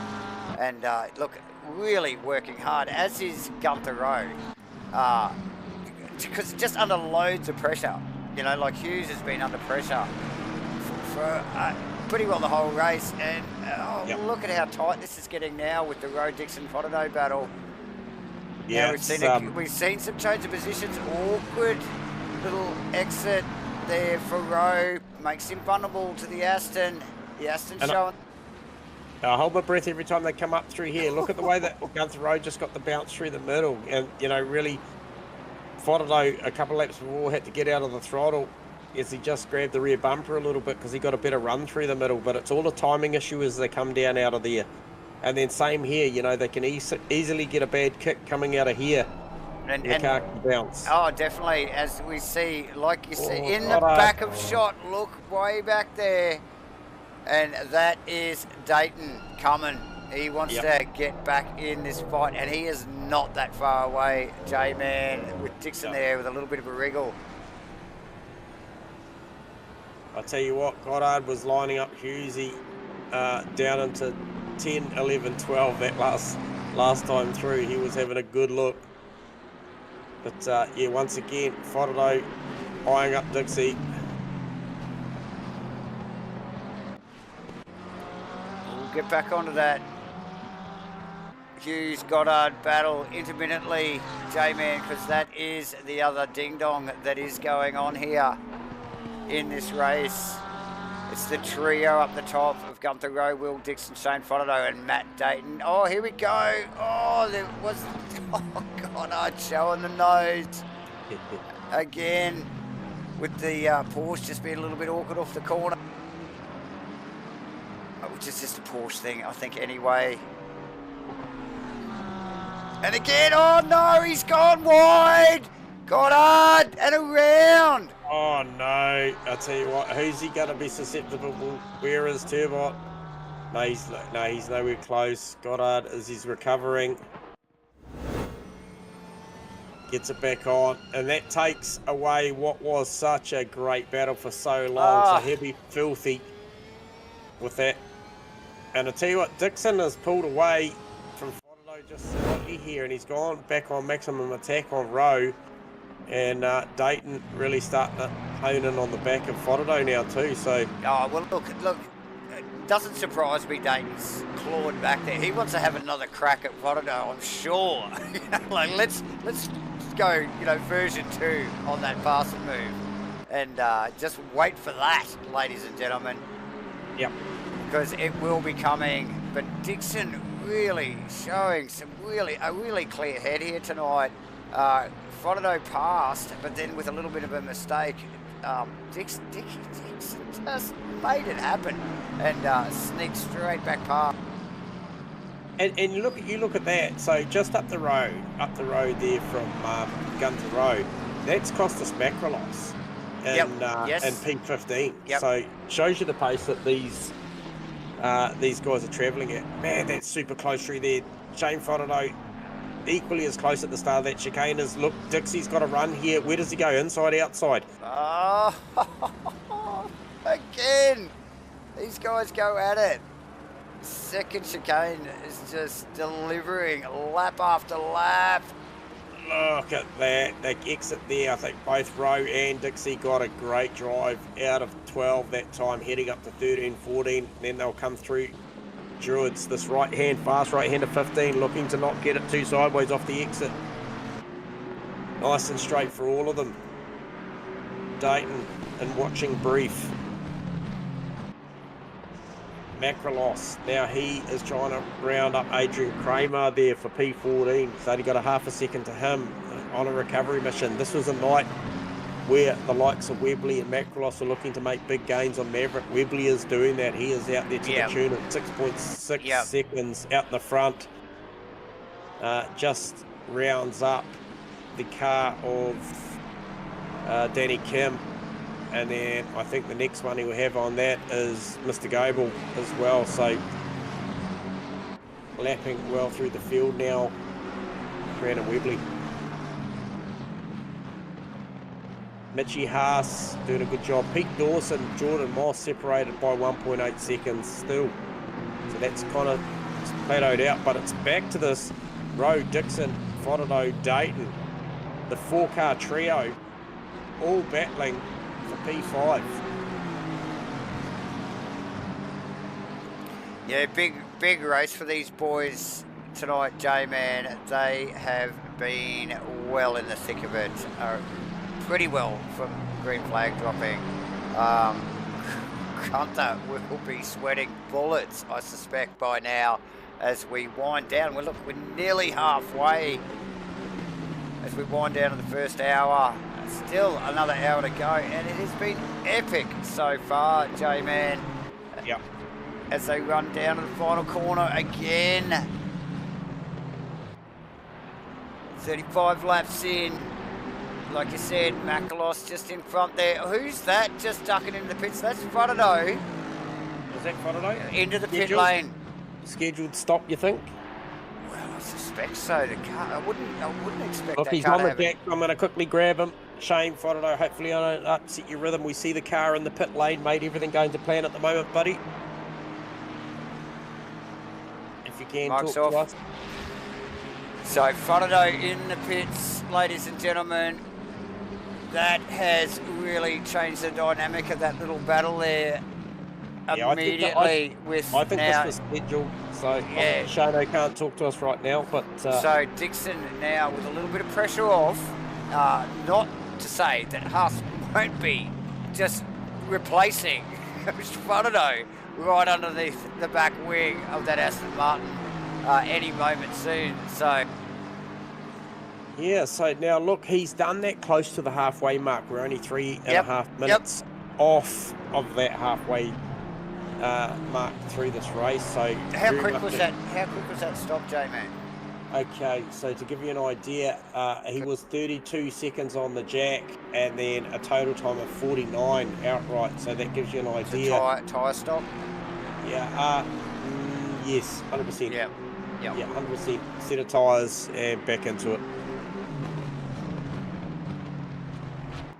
So we watched that car in the final stages of the race as we see Dixon now in the pits, J-Man, coming in hot. Does he get it stopped?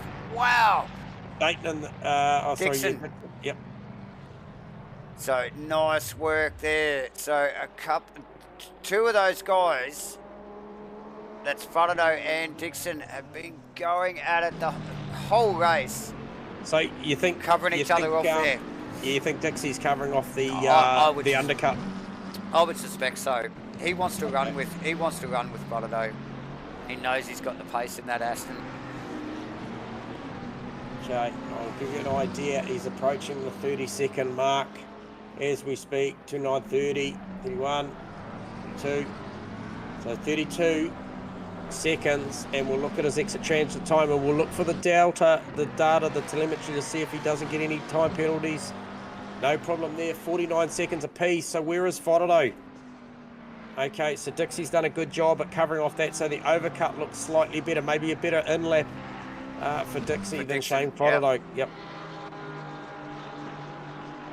Yep, because there's a definite net gain there from Dixie over Fodado. And then also we've got the race leader in the lane. Now, Brandon Webley to pit. Pulls the car up nice and square on the jacks. So closest cars. Gordon Moss also in the lane. Danny Kim in the lane. Lenny Ackman in the pit lane heading towards the halfway mark. It's all happening. Gunther Rowe now just sneaking into the pit lane as well as Dayton just started to get the nose of that McLaren up under the wing of the Mustang J-Man. So tyre stops all around by the looks of it. The pace has been hot. It does not surprise me these guys are going to come in for tyres and maybe a splash of fuel. Look for Dixie here. Look for Dixie here to maybe get one over Gunther Rowe. Now 39 second stop for Webley, so it was a little bit slower, but he had all the time in the wheel to do it. 32 for Jordan Moss. Gunther Rowe, where's he going to come out in relation to Dixie? Oh, this will be close. 33 second stop. He's lost a second. He's got Danny Kim. Oh, there goes Dixon. There goes Dixie. He got through. Where's Shane Fodado? He's about to enter turn one as well. Oh, yeah, so nice work from Gunther there. So, yeah, clearly not the cleanest in or out lap there for Fodado, J-Man. No, but very, very good stop. Yeah, for Dixie. Did the business there. Halfway through the race, Davo. Plenty of action up to this point. It's an understatement, isn't it, J-Man? Halfway through, as we just see Gunther Rowe sneaking past the Milo car there. And Pete Dawson in the lane also. Pete needs a good stop. He needs a 32. He needs a 32 second stop to counteract. Jordan Moss had a 32. However, Jordan Moss with a 32 and a 51 outright versus the likes of Fodado with a 32 and 49. So a little bit snaggy off the jack was Moss when he left the pit box. So just looking for Dawson. And then looking for the map. Where is the 585 car? Okay, so he's coming through Druids. So no issues there. Oh, so here's, this is close. Fodado lost a lot here. Dawson and Moss. So Fodado just out of the fight. First turn, and Dawson just ducking down into two. So, sorry, yeah, it's Moss Dawson's, not Fodado. Sorry, yeah. So a little bit of a gain there from the. Oh, is that a gain? No, it's pretty much status quo there, isn't it? Between those two, about 1.5 seconds, J-Man. Yeah, it is pretty relative. Yeah. So. Dixon coming up on Turbot, unpitted, I think, Turbot as well. Haas in the lane also, mate. So he had around about 5.5 to 6 seconds deficit to Webley. So no real issues there. As Dixon rounds up Turbot. Turbot just getting out of it there as they run up to the first chicane. Gunther Rowe will be the next cab off the rank, I think, for Hughes. I wonder, Hughes, like I said, Hughes not pitting out. Pit thingies aren't working here tonight because it's a non-CPS race, I suspect. But, Dixon on the move. Ooh. He's got pace in that car. Mitchie Haas, good stop. Good stop, very good stop. Where is Dayton in the pits? Where is Webley? Where is Webley? Here he comes. Is Mitchie Haas got? He's got him. Mitchie Haas gains the race lead back with a very, very slick stop. 32 and 50 plays a 39.56, and that is the difference. So 6 seconds outright in the overall stop time between Mitchie Haas and Brandon Webley. Sees Mitchie Haas go back to the lead of this race, so dupes him in the pits. There you go, and puts a car between him, mind you, as well. Yeah, for a moment briefly. there, which Yeah. well, it all counts, doesn't it, J-Man? It does. And this is Steve Crossan, as you mentioned, go to the lead of this race, unpit stopped to this point. So, and guess who knows the tail again? It wouldn't be Dixie. No. Sorry, no. Dayton Fotterday. Okay, so Dayton Fotterday back at it. Although that being a net gain to Dayton. Definitely a big game for Dayton. Like I said, maybe a bit of a not the best in or out lap there, but look at Fotterday, the way he runs off out of that first chicane there.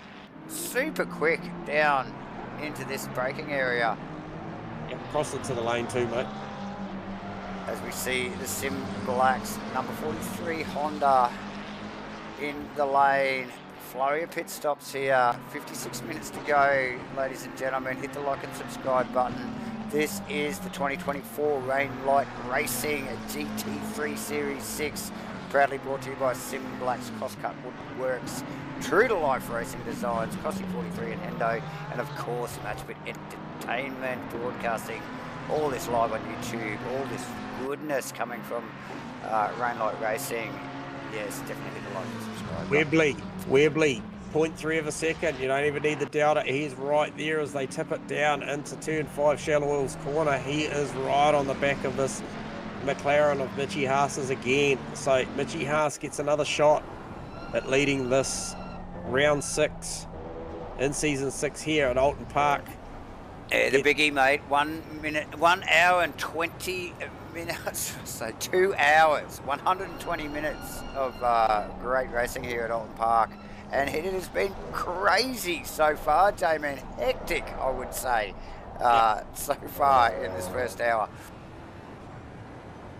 Jordan Moss just closing the gap a little in the last lap or so post pit stops on Pete Dawson. So that's been a very, very good battle throughout the night as well. So those guys sort of pressed on through the field from the start of this race. Obviously a little bit of an incident at the start from Webley and co. Saw them gain a couple of spots and then a couple of other little incidents. But they've pressed on together throughout this race to be holding down a consistent 3rd and 4th for the last 40 odd minutes easily.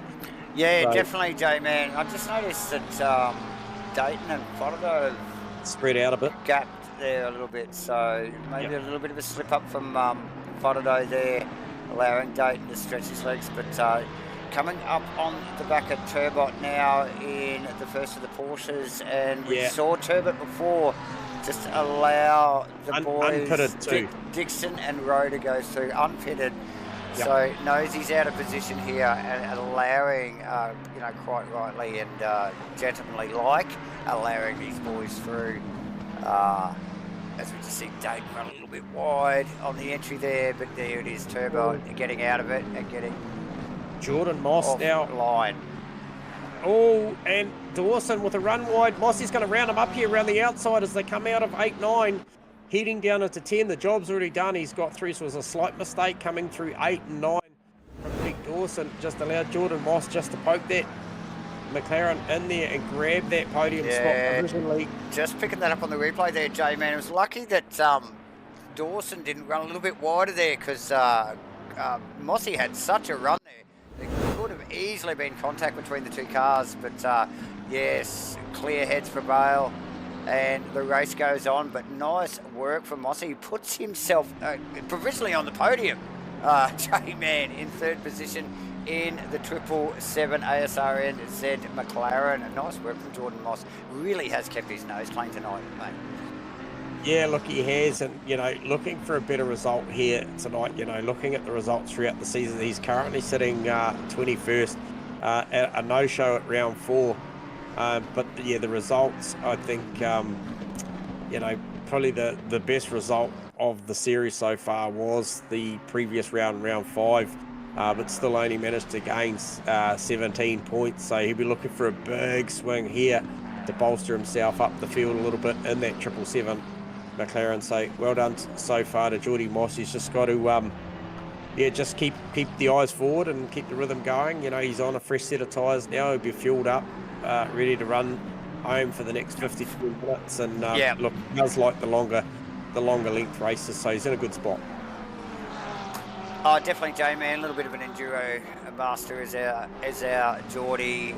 As I think, I just see pop up on my screen now. I think we've got a drive-through for Uncle Jack Rimmer as well. Just while you were talking there, J-Man. So, where are the battles? He's just cleared it, so that's potentially a track infringement. Okay, so he's in and out of there, quick as a flash. J-Man, the field has spread somewhat.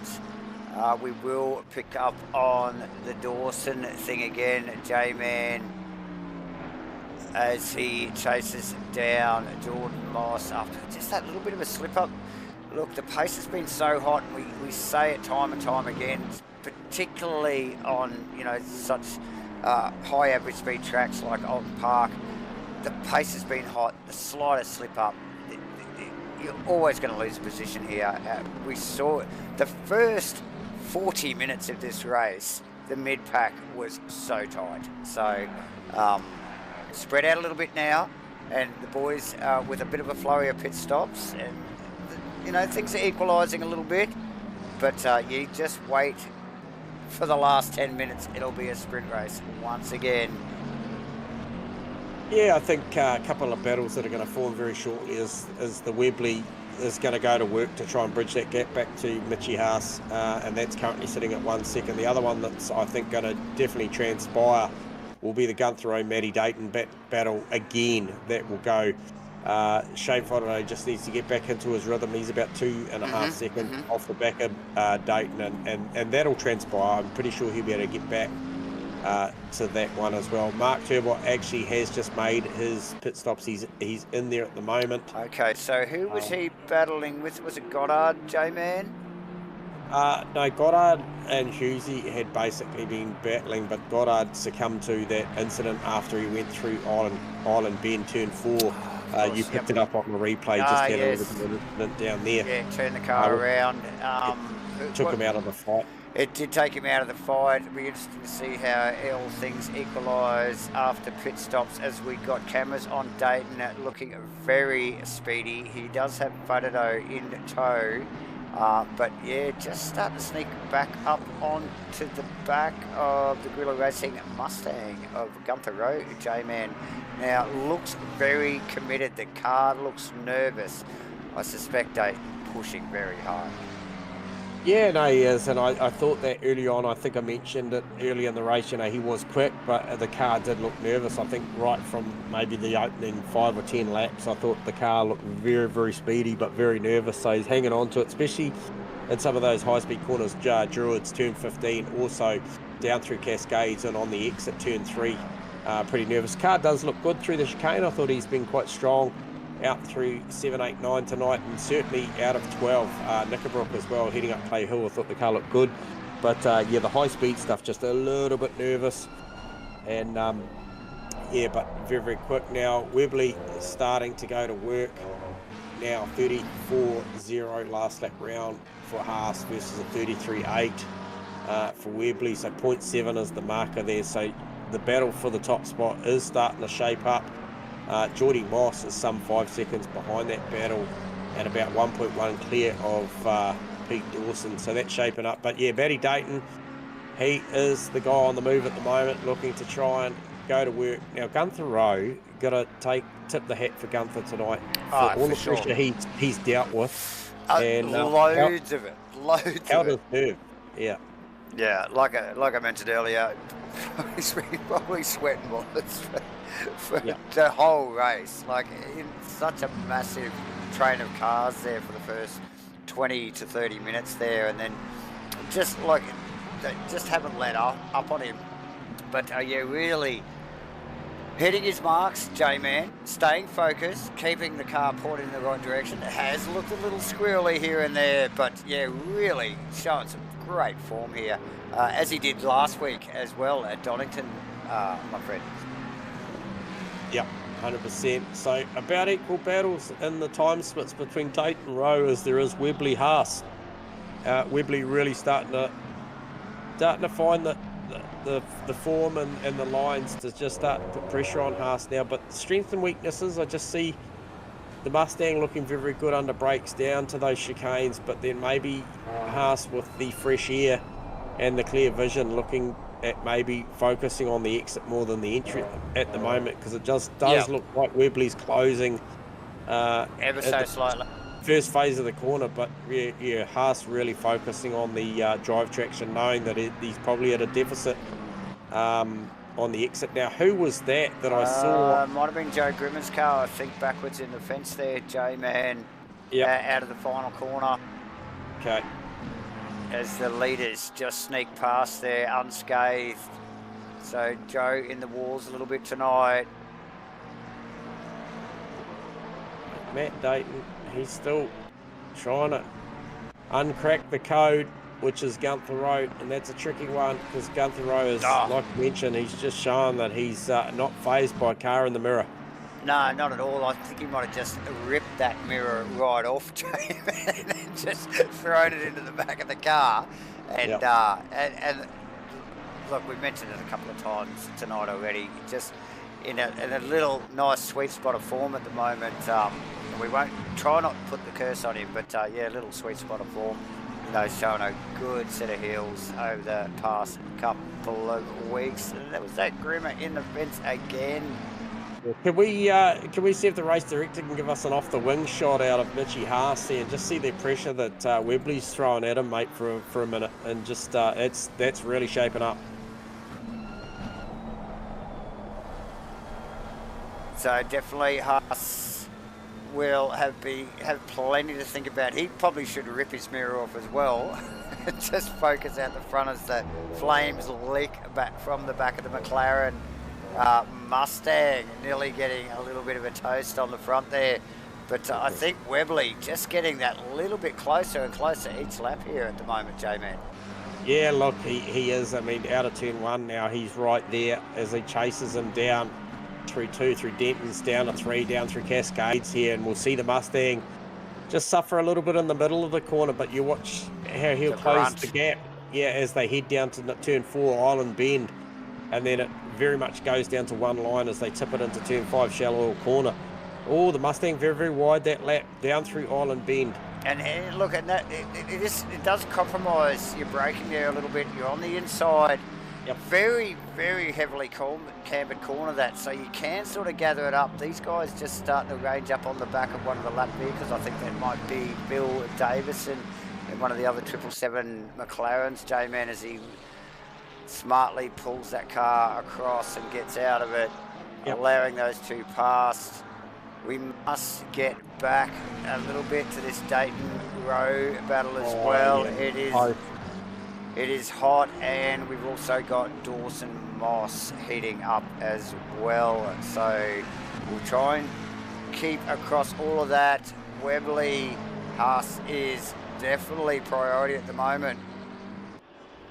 Yeah, I think this is the big one, and like I said, Webley looking to capitalise on maximum points here tonight if he can, to try and bridge that gap before Maverick gets back. So he's doing a great job. I mean, still a truckload of points over the likes of, I think... Brandon and Makalos, J-Man, and Makalos having a tough night tonight. Yeah, he is, for sure. So that gap ebbs and flows, and we pretty much have the same battle, but a little bit reversed here with the Mustang in front of Gunther Rowe and Matty Dayton in the McLaren here. And again, these laps, the gap twos and fro's around this circuit. Dayton with a very deep line. Yeah, quite unconventional. It is, but it gets the run, and he probably needs it to chase down that Mustang through this part of the circuit here. Oh, Webley's so close through the chicane now. Can he get the hill? These guys equal splits on our deltas at the moment, with about 3/10 between them. We might just touch on the Dawson-Moss battle. That's about half a second. That's toing and froing a little bit. Dawson, I suspect, would like to be back in front on that podium spot. from Moss after a little bit of a mistake there about 10 odd laps ago, allowing Mossy through. So 3 serious battles going on there. I think those guys are starting to just range up on the back of Phil Davison as well. The other 777 car, he gets out of it.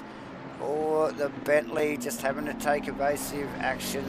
Well, not evasive action, just probably a little bit of an awkward line into one. So drew the short straw there. I mean, those front 2 boys also, mate, up there, you know, they look back a shot. I can see all that battle going on back there with Moss and Dawson and Co. It's all pretty close, isn't it? Yeah, look, if I go to a wide pan shot, I can see it all. So they're not that far off of that. But that, yeah, the Webley Haas battle both come across the line. 34.107 plays a 34.110. So super close. Lap times obviously being that close, they're probably just absolutely mirroring each other at the moment.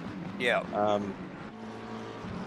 And then a good 5.5 seconds, 5 to 5.5 seconds back is Jordan Moss, and he just ran a little bit deep into the chicane that time, and I saw that, but I also saw Dawson just run a little bit hot under the first apex of that chicane as well, so they probably nearly equalised there. Both compromised through that second. We have seen some action there tonight, J-Man, right from the get-go. Lap 2, it was all on. And it just has not changed. We have got only a little over 40 minutes to go. And nothing's changed. Plenty going on. Webley still at the back of Haas's car.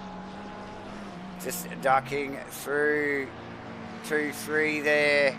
Yeah, going to come up on a bit of lap traffic in the next half a lap to a lap, I would say, mate. So that'll play into the hands of, you know, one or the other. Yeah. One or the other, but also it could play into the hands of Moss and Dawson as well. Well, like I said, you take a bit of a long shot, and you can see Moss and Dawson in the background. So they're all very close still. It's an awkward exit from the Mustang there, J-Man. Just gives us a little bit of breathing space, but not much. It seems to deal with it so well. It's got really good brakes as they break down into this chicane here.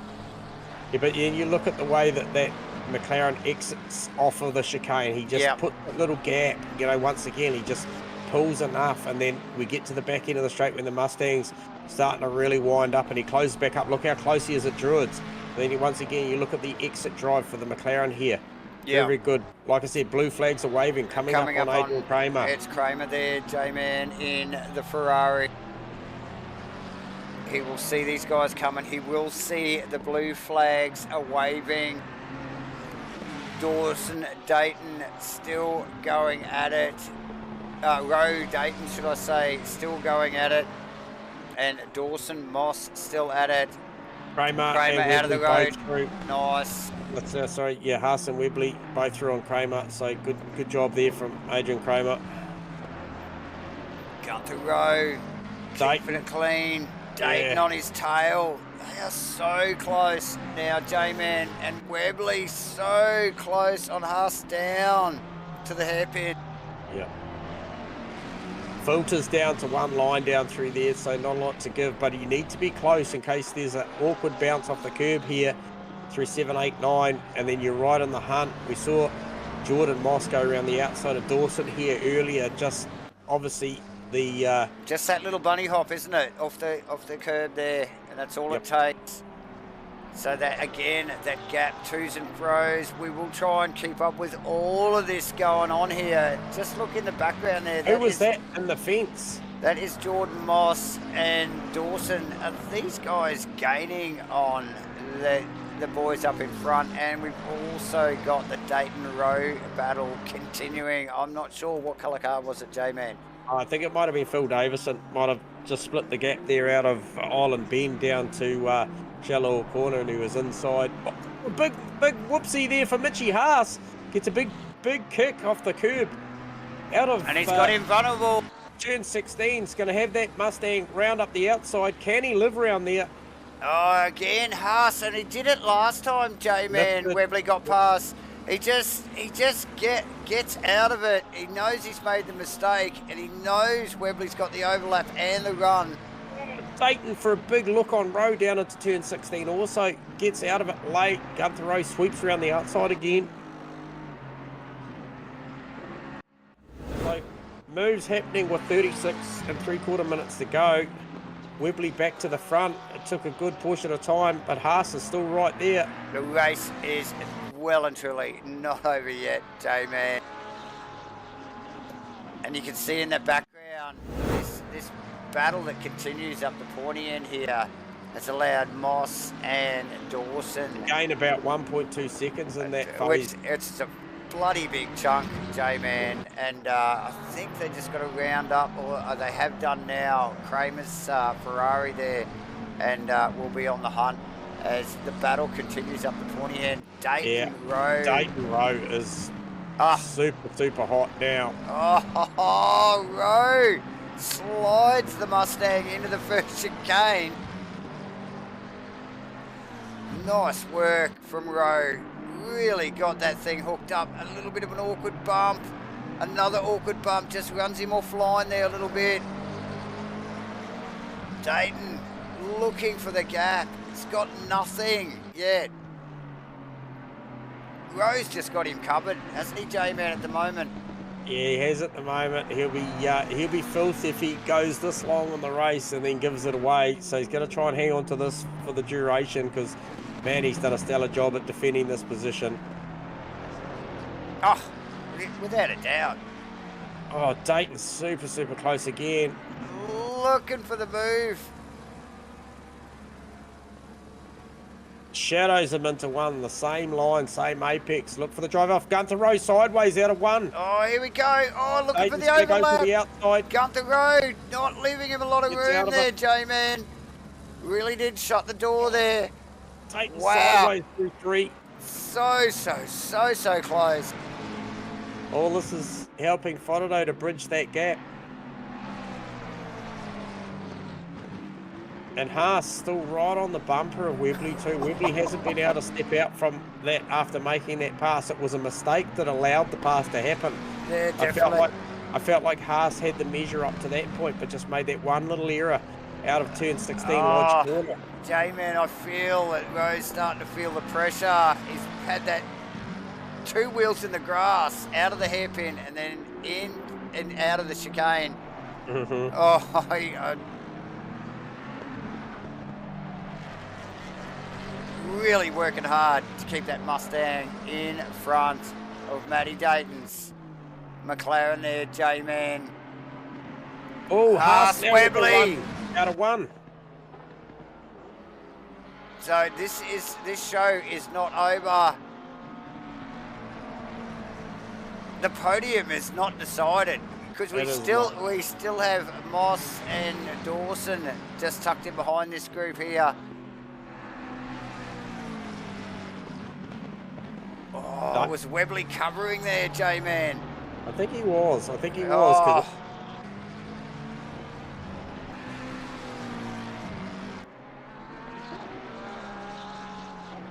Haas will just be regrouping. He's cleared his head. We'll go for another run. Does he give Webley too much breathing space? Oh, we've got a Time car will tell. facing the wrong way. It's Dixie. Dixie's facing the wrong way. Bend. No. Oh, that killer bend. Unforced error, J-Man just gets the tyres on the inside ripple strip. They are a killer. They're as bad as being on the outside. That is allowed. Rowe and Dayton passed and Fodado, J-Man. Is that just tyre wear phasing in with just over half an hour to go? Oh, we've had Dayton's cooked it down to the chicane. What does that do? He readdresses. Oh, no. Runs straight through the chicane, comes back in, doesn't here we lose too go. much. So unsighted. Oh, misses his braking mark. Takes evasive action. Polar siren everywhere. Runs through the chicane. Redresses it. Like you mentioned. Signage everywhere. Hey, the action has not stopped. all But night. he's back into it straight away, back on the back of Gunther Road. Well, just remembering, Frodo's just sitting back there lurking. Frodo not speedy at the end of this race. I just wonder whether he's fitted the car with the incorrect tyre pressures or something. He really hasn't had a good showing with Dayton with that unconventional line into two, and again Rowe very sideways off the corner. Yeah, he was actually. Oh, Dayton flaunting with the touchline out there as he comes through Oulton Bend, just getting really wide out there, but he let the car flow into there. It tipped it into turn 5 quite nicely, bridged the gap back down again. So yeah, not the place to do it, is it? Well, it's a high risk move. Obviously, make a little bit of track gain, a little bit of distance gain if you let the car float out there. But you're really flaunting with danger as you start to let the car go out there. We've already seen. We just saw Dixie actually lose it on the inside there and end up out that way. So I think we saw Macrolos earlier in the night split the gap a couple of times. Yeah. So Moss doing a good job too, holding off Pete Dawson. He's put around about 2.1 seconds on him now. And yeah, so clearly a little bit of a mistake there from Dawson. As and Moss is coming. He's only three and a half seconds up the road to Haas and Webley. So it's not all done with half an hour to go. Who's got the best tyre at the back end of this race? Well, I don't know. I'm still looking at the Gunther Rowe Matt Dayton battle, and I'm just saying the back tyres on that Mustang must be cooking. Because Here's another go. We've seen it time and time again. He covers that inside. It'd probably work for Haas, for Dayton here, because he runs that unconventional wide line on the entry, but does it? No, it doesn't. And Shane Frodo with the best view of this going on at the front windscreen of his car. Gunther Rowe really wide through Oulton Bend. Now Dayton having to just take a little bit of a wide line, open the steering lock up, just very deep under brakes there. Well, I think, obviously Gunther was probably an earlier, on that brake pedal a little bit earlier with a very wide exit on that corner. Yep. Might have just had a little bit of a pucker going on there, I reckon. What it's like through there, we call it at every other lap, where these boys just throw it at that corner. You just don't know whether they're going to make it. Yeah, a recovering Will Dixon now only 1.1 seconds back now to Crossland is Will Dixon. So Crossland finally got somebody in his crosshairs, and he just gets it sideways coming out of the turn 12 Knickerbrook chicane and lost all that margin. Already blows out to 3 seconds, so he lost the better part of 2 seconds from one little hiccup there coming out of the chicane. Sure, J-Man, as we just see Haas and Webley, the leaders, just coming up on the rounding back up of Hughesy there, Porsche there, and that is Geordie Moss just hitting that same corner. So yeah, like you said, big gains from Jordan Moss. Well in touch with the top two here at the moment. Yeah, look, he's certainly, and we look back, Dawson now 4.1, so potentially tyre pressures and maybe time of the day, track temp, maybe not favouring the pressures on that outgoing set of tyres as well. So big gains to be made late in the race here from guys that maybe have just taken a bit of a swing at tyre pressures at the back end of this one. It is nearly 20 to 4 in the afternoon, so temperatures are falling away a bit, and then with the potential of pressure loss due to those chicanes also could really shake things up at the back end here, mate. Dayton squirming under brakes again behind Gunther Rowe. Yeah, look, down to 10, 11, 12. The nervous attitude of that car, we've commented it on a few times tonight already, J-Man. Yep. And clearly pushing hard to stay in touch with the Guerrilla Racing Mustang of Gunther Rowe. And these guys on the limit. Just every lap, every corner, we see the tail out on the Mustang more often than not. And Dayton, that twitchy nature of that McLaren, it just looks so quick as he ranges up under the wing of the Mustang once again. Lap 58 He's so good out of 1 each lap. Look, he's looking for the overlap again. Pressures him down to 2, 3. Down to Denton's, down into Cascades. But then that Mustang's so willing to sit on the inside apex through Cascades and then just drive off the corner. We've seen it lap up. It's definitely not a weak spot of the Mustang down there. No, definitely not, J-Man. And yeah, that gap, toing and throwing. As is the Haas-Webley battle. That's still hovering around that half a second. That's going on.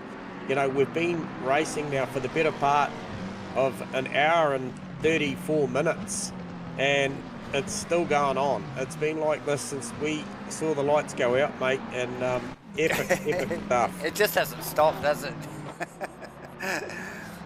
I'm sure a few people thought 120 minutes at Oulton in GT3 cars, you know, but it's been far from the truth, J-Man. Massive action right from the green flag dropping, and it hasn't let up as we continue to watch the Webley Haas first and second battle. Geordie Moss with a bit of clean air and some breathing space over Pete Dawson, but unlike Gunther Rowe, who still has Dayton big and bold in his mirrors. Oh, I like the look of Haas's car into turn 5. I like the way he approaches turn 4 and then comes out from the wider line, tips it back into 5. The car, he makes up some distance there. Obviously, there's not a passing opportunity there, being one line through there, but I just like the way he's utilising the strengths of that car setup. Yeah. He definitely attacks it in a certain sort of way. You can still see in the background there Shane Frodo ever present. If this all turns to shit, he will be all over it, J-Man.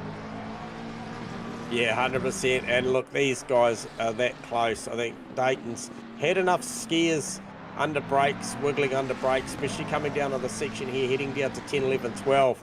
He's, you know, he had to run through the chicane only a couple of laps ago, so he's had a couple of skiers under brakes, probably knows exactly where he needs to pick up that middle pedal now. The ever-critical middle pedal. Yeah. So, yes, these guys going at it. That's not going anywhere soon. The Webley Haas battle has just opened up a little bit, that gap, as Haas... 0.7. Just settling into that groove, and in the background there you can see Geordie Moss. That is third position. So these guys again in really close contact here after what has been an hour and 35 minutes, over an hour and 35 minutes. So yeah, top effort from all so far. Hey, another fun fact. Just under 24 minutes to go. Can Goddard, with a 5-second margin up the road to Hughesy, get back and create that battle that we saw for a good portion of this race? Oh, well, yeah, quite possibly. Oh, look at this. Dayton, Gunther Rowe. See, he goes out wide here and he cuts back down. Okay, probably didn't get the car down as quick as he did the lap before, but... Oh, it was very squirrely out of the left-hander though, J-Man, so it probably... was. Yeah. It's really Dayton sliding that car around on the entries, and Rowe sliding the Mustang around on the exits. So spectacular stuff to watch as these guys go at it. They will be having a ball. It actually looks like Frodo's gaining on that a little bit as these guys sort of to and fro a little bit. Ever so slightly. So at 0.8, that's probably about the biggest gap that I've seen between Gunther Rowe and Dayton for a while. Yep. And also Haas and Webley, 0.8. That did stretch out as much as 1.2 not so long ago. So obviously, strengths and weaknesses. Haas's car very, very good down out of 1, down through 2, 3. Once again, closes the gap very much so down through turn 5. Does Mitchie Haas, brings it back a little bit closer again. Very, very good last lap round for Webley at a 33.6. Now look, J-Man, sorry to interrupt there, but you know, I just I'm just looking at the awkward entry into the first chicane from Haas, and it looked like he had a double take at the chicane just to make sure he didn't cut the corner. Would track infringement start? Oh, very much so. You know, like these guys' numbers could be up, you know, like, and they're just starting to drive a little bit more conservatively. Yeah, potentially, and getting towards the back end, that'll be a factor for these drivers. They're very in tune with all things, you know, racing and the rules and stuff, and they'll know that, look, if you're out there now with 21 minutes to go and you've got no track cuts, you're probably going to float the car a little bit wide out of the final turn, or maybe turn one every now and then to try and make a gain. But, you know, if you're going to do that, you've got to make it count. You've got to make sure that you make some good net gains, or, you know, look, if you've lost something in the lap before from a mistake, then that's the time to try and bridge it back, because mentally, you know, if that gap goes outside 1 to 1.1 seconds, it can break you as far as, you know, you think you've lost the toe and hard to stay in touch. You start pushing the brake markers a little bit harder. So you're got to keep that enthusiasm, don't you? So. Yep. Dayton, once again, right back on the back. And the big wriggle under brakes, so trying down there. Yep. And the gains on the back of the Mustang.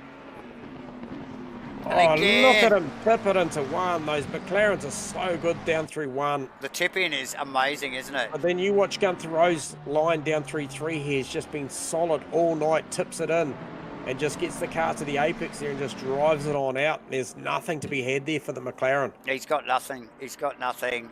And it's not until they get down to the hairpin here again. Yeah, Mitchie Haas right back on the back of Webley again. So this is a great show for the top spot. It's going to go right down to the wire if this is anything to go by. Still got 20 minutes to go of this race. And these guys are pushing hard. 33.9 last lap round for Haas. 34.4 for Webley. So still well and truly on the pace. Haas really, really good out of the final turn there. Webley looking a little bit skittish on the entry. Looked like he had a little bit of rear locking maybe. Back wanting to get away a little bit on entry, and that allowed Haas to really close up a little bit. Yeah, look, and plenty of racing to go, J-Man. We got, look, just a little under 20 minutes, and with the pace that these guys are delivering at the moment, they're still very vulnerable. They've got to push hard. You know, like Webley just can't sit on his hands with Haas so close and still well in the hunt. Well, look, it's, you know, and every time, you know, when you got someone that close and you come up to where they are here now, 7, 8, 9, you've got to make sure you're accurate when you hit these chicanes, that you don't get an awkward bounce, because when you've got a guy that close, if he sees you do it, he might be slightly wide of the line and just drive on by you. So, you know, this close, there's still a lot to play for, and you've got Jordan Moss only 3.8 seconds off the back of this. So, you know, if anything goes big, as Maverick alluded to before in his comment, you know, Mossy be right there. Absolutely, J-Man, as Dayton gets all up and personal again with Rowe. Oh, down into the chicane. Line on the way out of 5. Oh, yeah. And again, he's made a mistake. There we go. Where is Faraday? Faraday be close to capitalising on this. Comes up with momentum. They're going to go side by side down here. No, he gets them cleared already. So the slightest of mistakes. We were just talking about with this at this sort of pace. Yeah. This end of the race.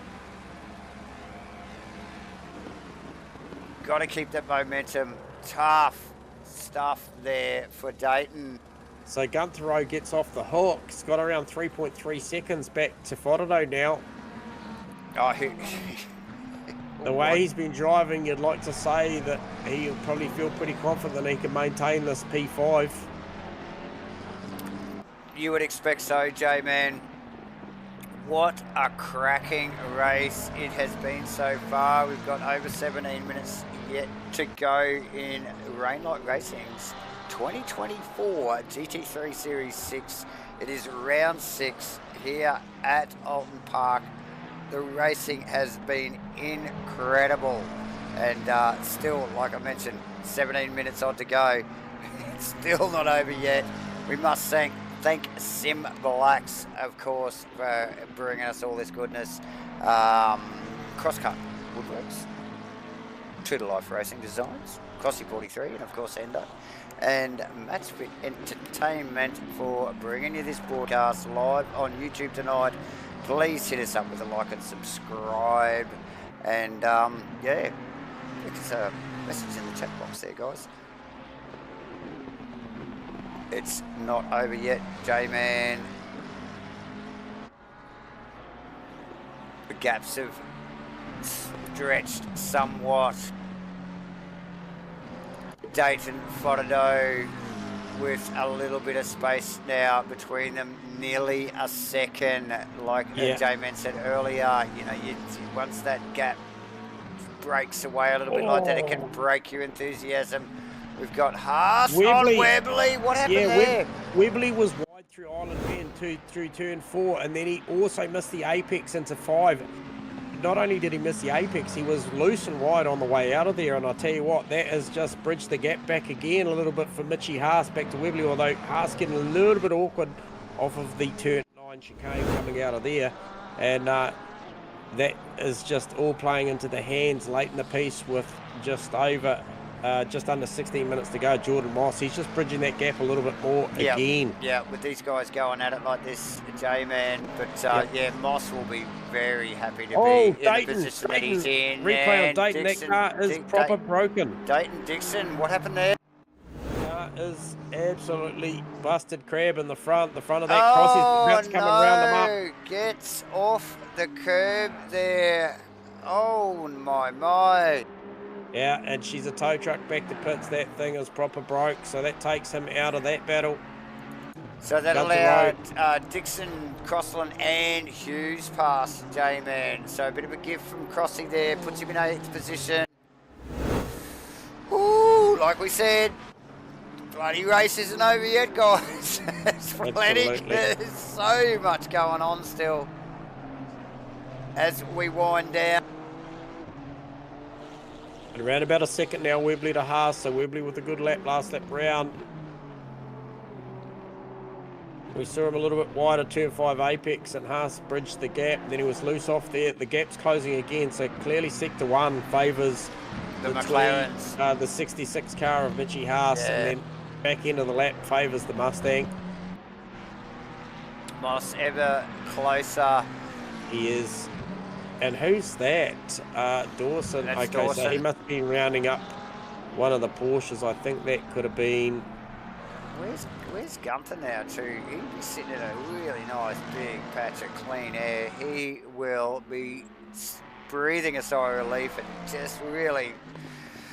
just taking a breath, I think, after what has been an amazing race for Gunther. We will not keep the cameras on him too long and give him the old curse, J-Man. But yes, stellar job from Gunther Rose so far. And yeah, got a little bit of a gap on Fotado there. Look, he's not out of the woods yet though. Obviously with Fotado,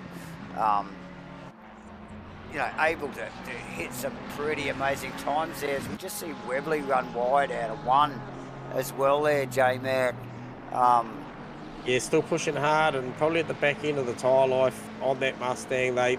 Both those two there, Webley and Haas, been pushing very, very hard for the duration of this race. You know, it was a battle up to the pit road. Obviously, Haas doing a great job on pit lane and doing the better job and getting the race lead back. And then the pace since then has been very, very, very good. So tyres probably pretty spent on that Mustang.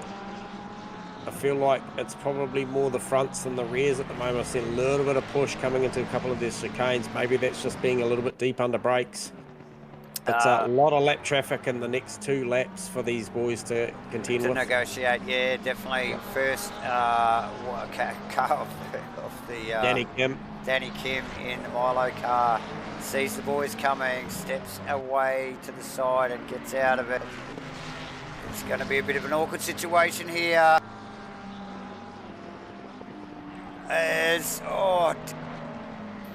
Haas gets sideways into Druids. Oh, that was very Came in awkward a for bit off Haas. line. And I tell you what, Moss was the benefactor there. He's gone from 3.1 to 1.9 seconds behind Haas now. So Moss obviously not rounding up Danny Kim yet. Certainly hasn't hit him at an awkward spot like Mitchie Haas did. Mitchie Haas lost about 1.5 seconds to 1.8 seconds there in that exchange over Webley. So it lets Webley off the hook for what was and has been such a great battle for such a long time.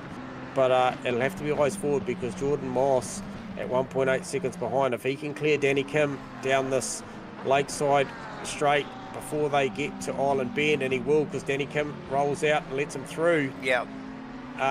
That's going to favour very, very well to the 777 McLaren. Oh, absolutely. And look, nice work from Danny Kim there, actually, to get that car offline and backed off there to let those boys go through. But it is always a little bit of a lottery, J-Man, and you can sometimes pick that short straw. Just, picking that right line. Big shout out too, mate, to Nick Firth, a guy that went to pits very, very early after an incident early in the race and went back to 23rd. Has worked his way legitimately up to P12 in that 56 car, and the reason I mention that is obviously it's a commendable drive to drive back through, but also this is a guy that you mentioned earlier at the top of the broadcast that's racing out of P4 in the championship. Yes. And he has got the likes of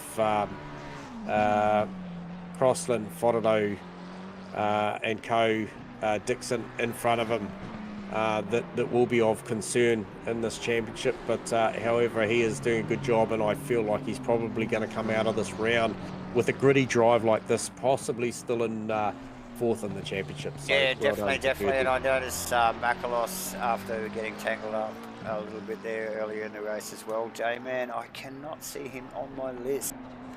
So, no, battle of attrition, mate.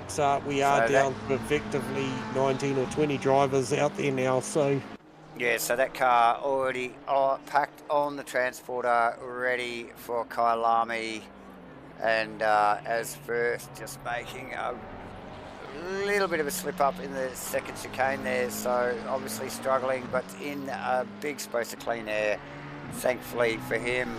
We also have Hughes and Turbot and Goddard and Turbot.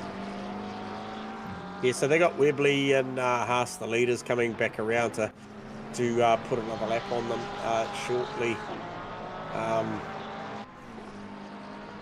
Yeah, so they would be 68. Yeah, so potentially if Webley and Co can get them, they'll probably put them another lap down. So such is the pace over this 2-hour race that the front runners have had. Oh, Goddard around. Sorry to interrupt there, J-Man. Goddard with a little bit of a slip up there.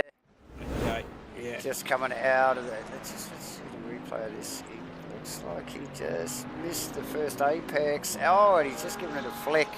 Yeah, and it's half turned the car. Got him off track there a little bit, but back, pointing in the right direction now.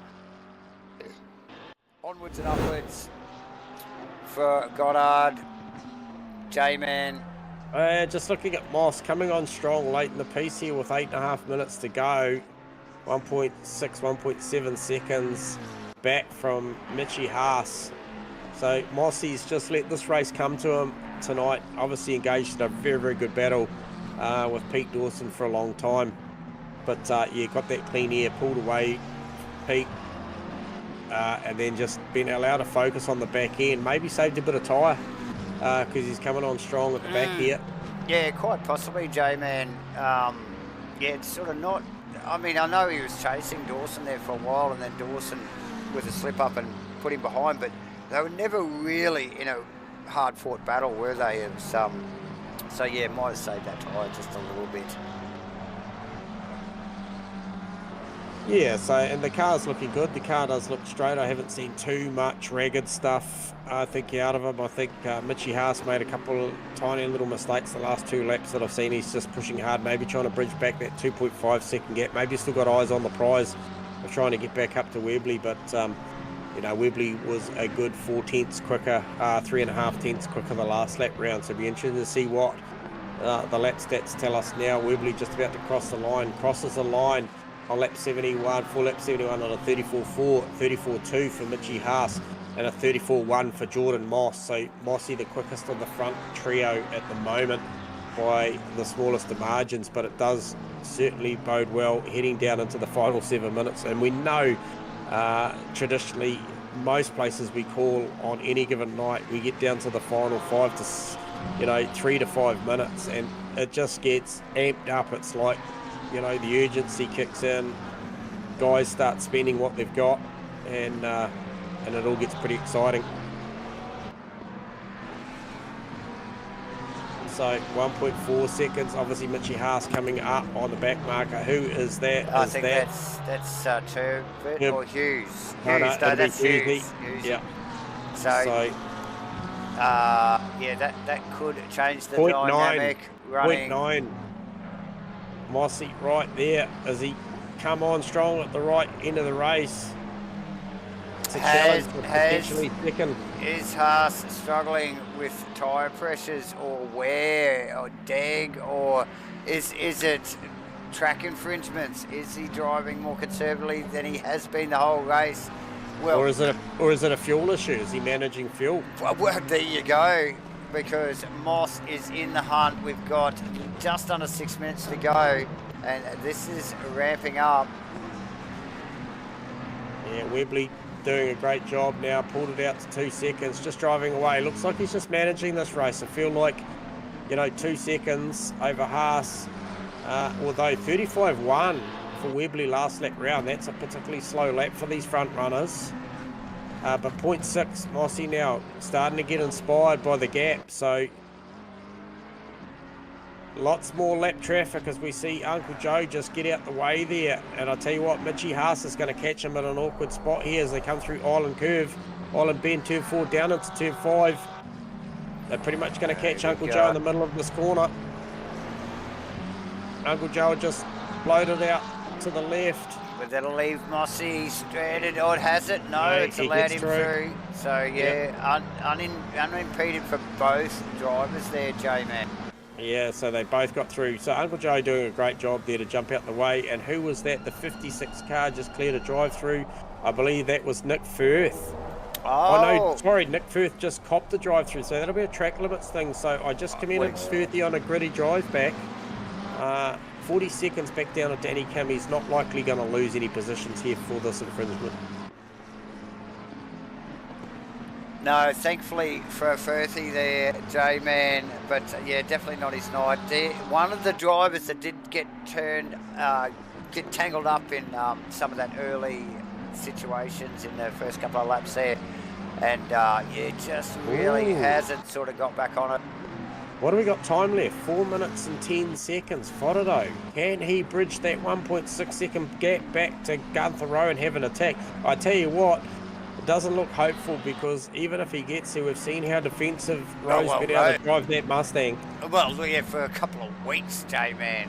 So yeah, good focused stuff from Gunther Rowe as that gap back to Mossy just steps out a little bit after rounding up a little bit of lap traffic there, J-Man.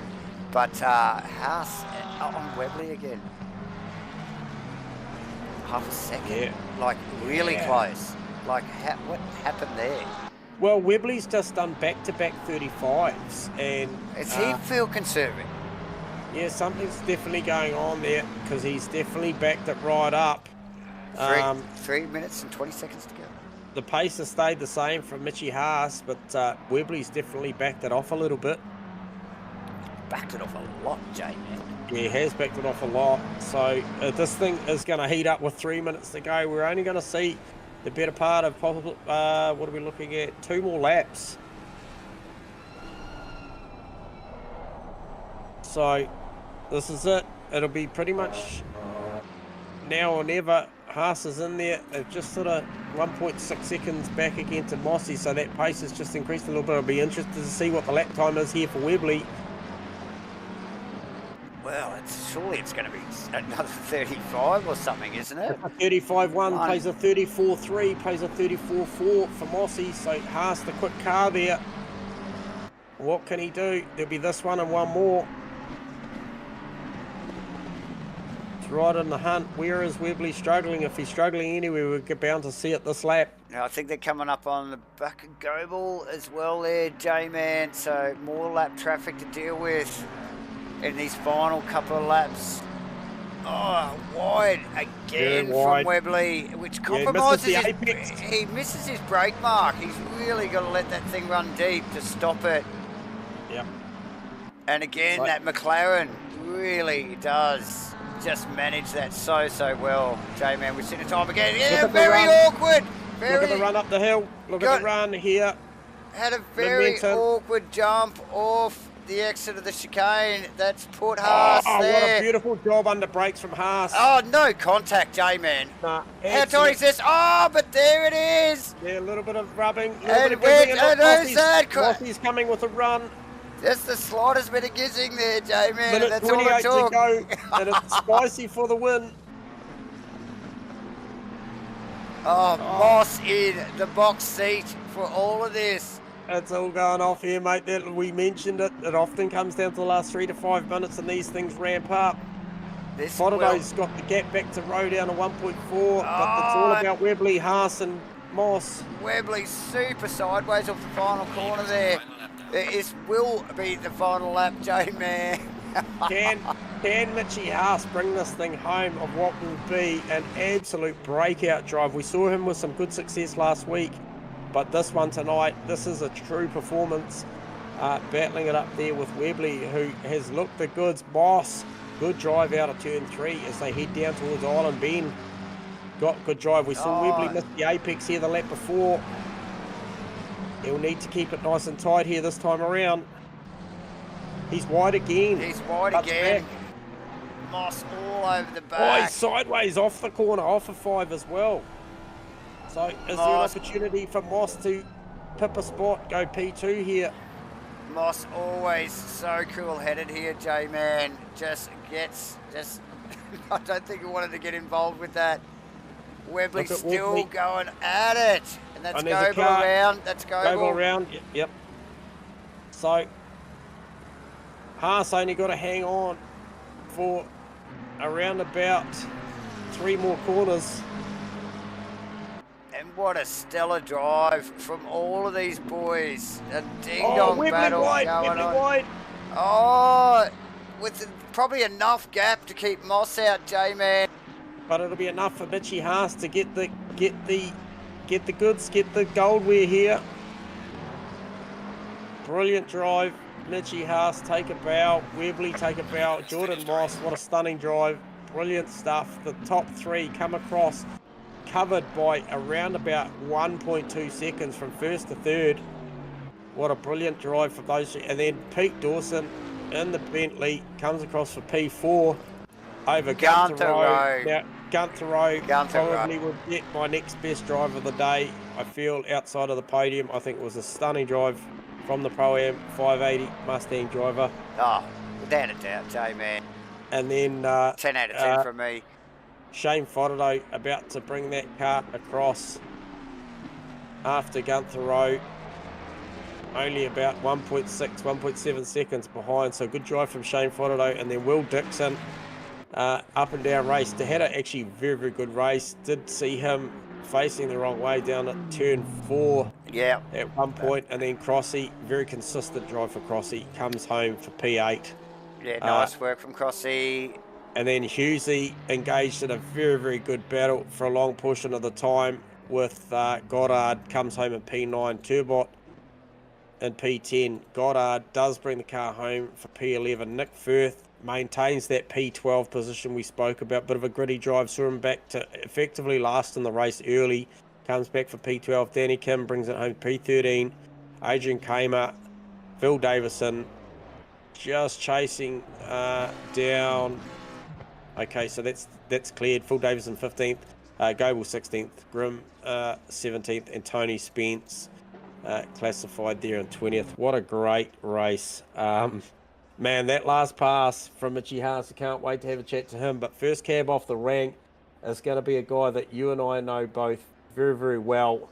And we'll get him down here for a chat. And It is 777's very own Jordan Moss. Welcome to the podium. First time we had you on the podium this season here at Rainlight Racing. What an epic race. What an epic drive, mate. Congratulations.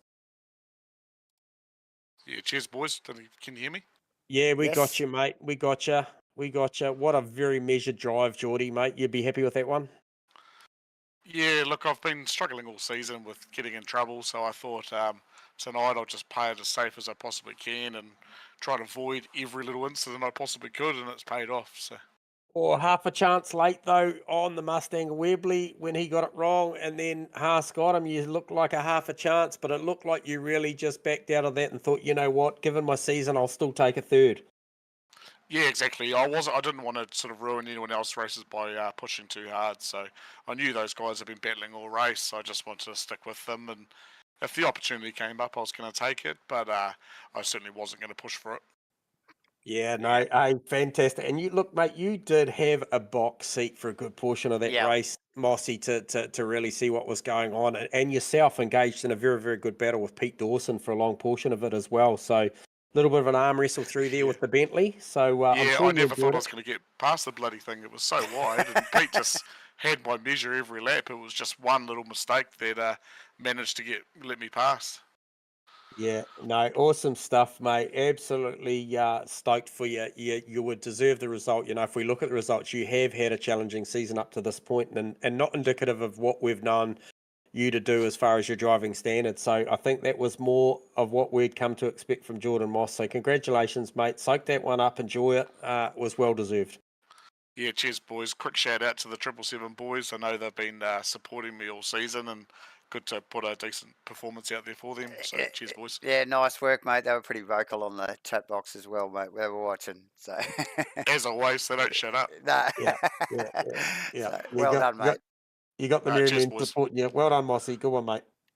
Cheers. All right, good stuff. That was Jordan Moss out of P3, and the next cab off the rank is a guy that could have very nearly won this race and led it multiple times. Actually, it was a bit of an interesting race that unfolded, given the fact that he led it, he didn't lead it. He led it and then lost it late in the piece, but I'm sure he won't be that disappointed with coming second. Brandon Webley, what an outstanding race, mate. Hey guys, how you going? Good, mate. Talk us through obviously the final stages of that one. Some super good battles. Lost around 6 seconds in the pit stop to Mitchie Haas, and then went to war with him at the back end, mate. We thought you had it done, and then looked like you just ran into a little bit of trouble at the back end. Talk us through that. Yeah, I had an atrocious pit stop, and then I took way too much fuel. I think that cooked my tires. Like I don't know. This Mustang seems to like really fall off at the end of the stint. So I just ran into the trouble when my car stopped turning again. So it's kind of annoying, but oh well. GG to Mitch. Oh, mate, and like, you know, thank you. I think probably is the best that we can say to you, because you just gave us an absolute fantastic show for 2 hours tonight, battling with Mitchie. You know, it was a real arm wrestle. You guys were to and fro. You know, you both had chances where you let it. You know, both got passes done. Obviously, he got it back done on the pits. But look, sim racing wise, mate, that's probably as good as it gets as far as the top end of town. We often see, you know, cars at the front checking out with some distance, but you guys, you know, just that was, I think, 1.1 seconds for the top three after 2 hours of racing is as good as it gets there, Brandon. Well done. Yeah, thanks, guys. I'm kicking myself about that pit stop, but it was quite fun having someone to chase, and when he was up my ass, I was sweating bullets. I'm smashing it in the water now. Yeah, that comment might have come across a couple of times, but I think it was in relation to Gunther Rowe because he defended for a long time. But no, you drove us an outstanding race, mate, and I certainly wouldn't be disappointed with that second. That was a brilliant bit of driving, Brandon. Well done. Thanks, guys. Cheers. Cheers, mate.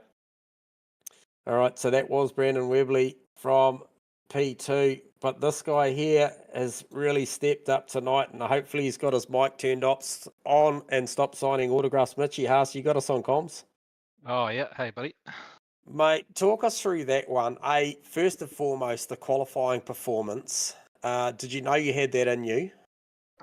Well, I'd done close to that. I was 2 tenths quicker on that lap than my best, so I definitely kind of came out of nowhere. But I got a big help from Ethan Kao at Sim Racing Science's Speed last night to just tidy me up a little bit, and I think that really helped the last, especially for the race. Like, yeah, and I don't know.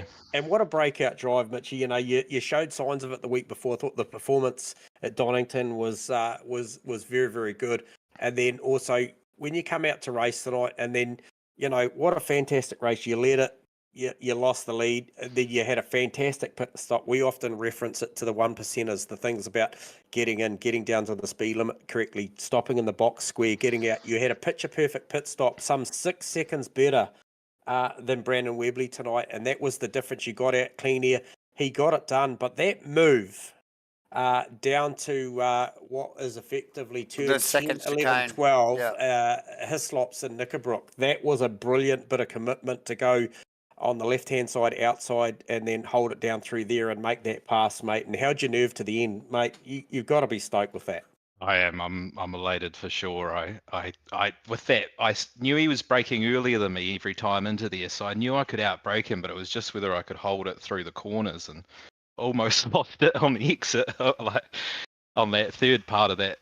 Yeah. Onto the chicane. straight, but Yep. no, it was so good. That was so tough. It was so much fun though. And could you read it at that point, Mitchie, that prior to that, did you see that obviously Webley was wide into turn 4 island curve, and then when they come into the big camber turn 5 right-hander, he missed the apex there, and you started applying pressure. I think back then, that lap, you were already, could you see the cracks appearing and thought maybe it was go I time? could tell something was going on. He was definitely because he was pulling away, and then he just started slowly coming back, and then had Moss behind me who was catching me as well. So I was definitely full panic mode, like trying to go for it. Yeah, and tell us at the top end of town there after taking this race victory, give us an insight to potential, how many track cuts did you have, and tell us about maybe tyre degradation in respect of pressure loss from hitting the curbs. Were they both a factor tonight for you? Nah, not really. Just the first stint, I got a pressure loss on the 2 rights near the end, but that was just because I kept hitting at the wrong angle. And second stint didn't get any pressure loss and only got 1 track cut as well, which I was pretty stoked with how tidy it all was, really. Yep. And did you counteract that and set up? Did you maybe overpressure the tyres a little bit on the outgoing set after the pit stops, knowing that we were getting later in the day? Yeah, I did. Yeah, it worked out, and the tyres were definitely at the right pressures, which definitely been struggling managing that. So that was really good to get there. Everything just worked out, really. Yeah, Lovely. you certainly came and put the full package tonight together. A, with the race pace, B, the qualifying, and then C, probably the best, one of the best passes I've seen this season already. I think that one will have to go in some highlights package for sure, because that was fantastic, Mitchie.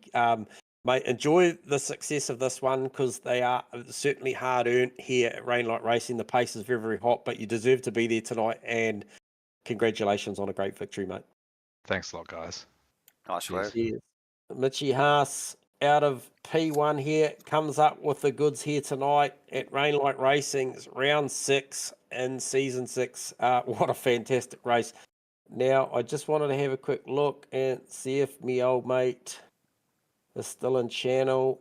No, he's not. I was wanting to have a quick chat to Gunther Rowe based on his performance. And definitely, Dave.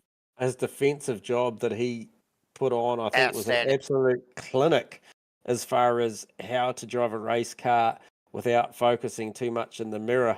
Yes. Like I said, I think he threw that out the window very early in the race because, just really did have his head down and the backside up and it just, look, stellar job. Outstanding. So, yeah, with plenty of pressure throughout the whole race.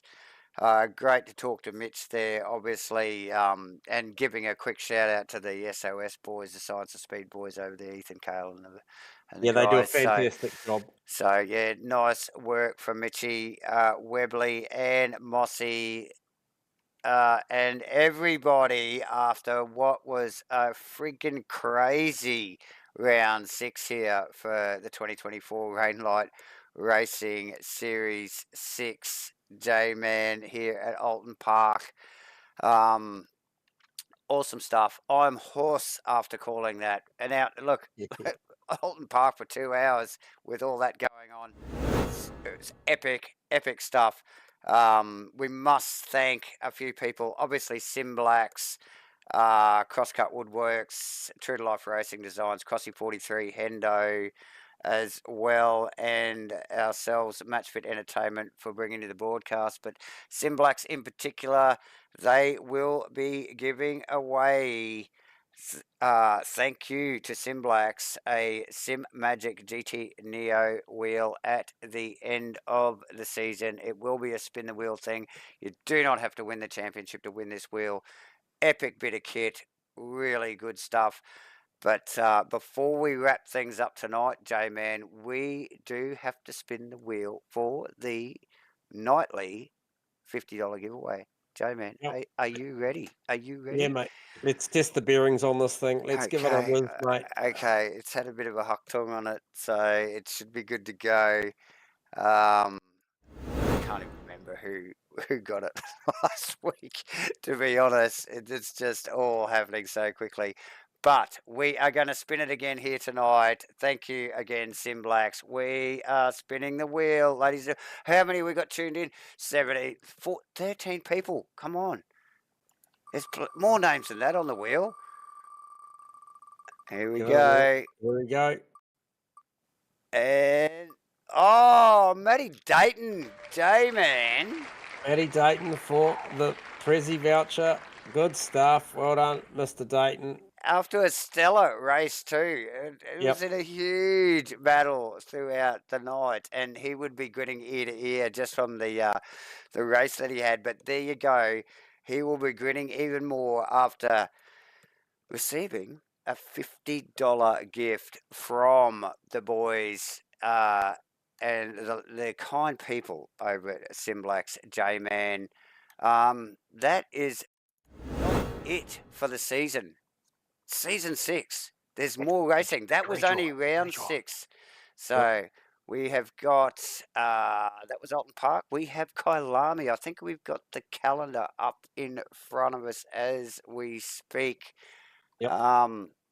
Kailami for 90 minutes next week, J-Man. And that should be epic. As always, we know how crazy that can be. I just see someone pop into the Discord there in the green room just below us, J-Man. Do we have time for one more quick interview? Yeah, absolutely. We're right below us. Yep. No, I can't see it. Sorry. Okay, I'll get you. I'll see if I can grab him. Hang on. Copy. Gunther Rowe. Yeah, so the comms box. Yeah, this is the guy I wanted to talk to, Gunther. Thanks for stopping by, mate. We got you on comms. Gunther Rowe. Copy, Gunther. Turn that mic on, buddy. Maybe not. Hello. Oh, here he is.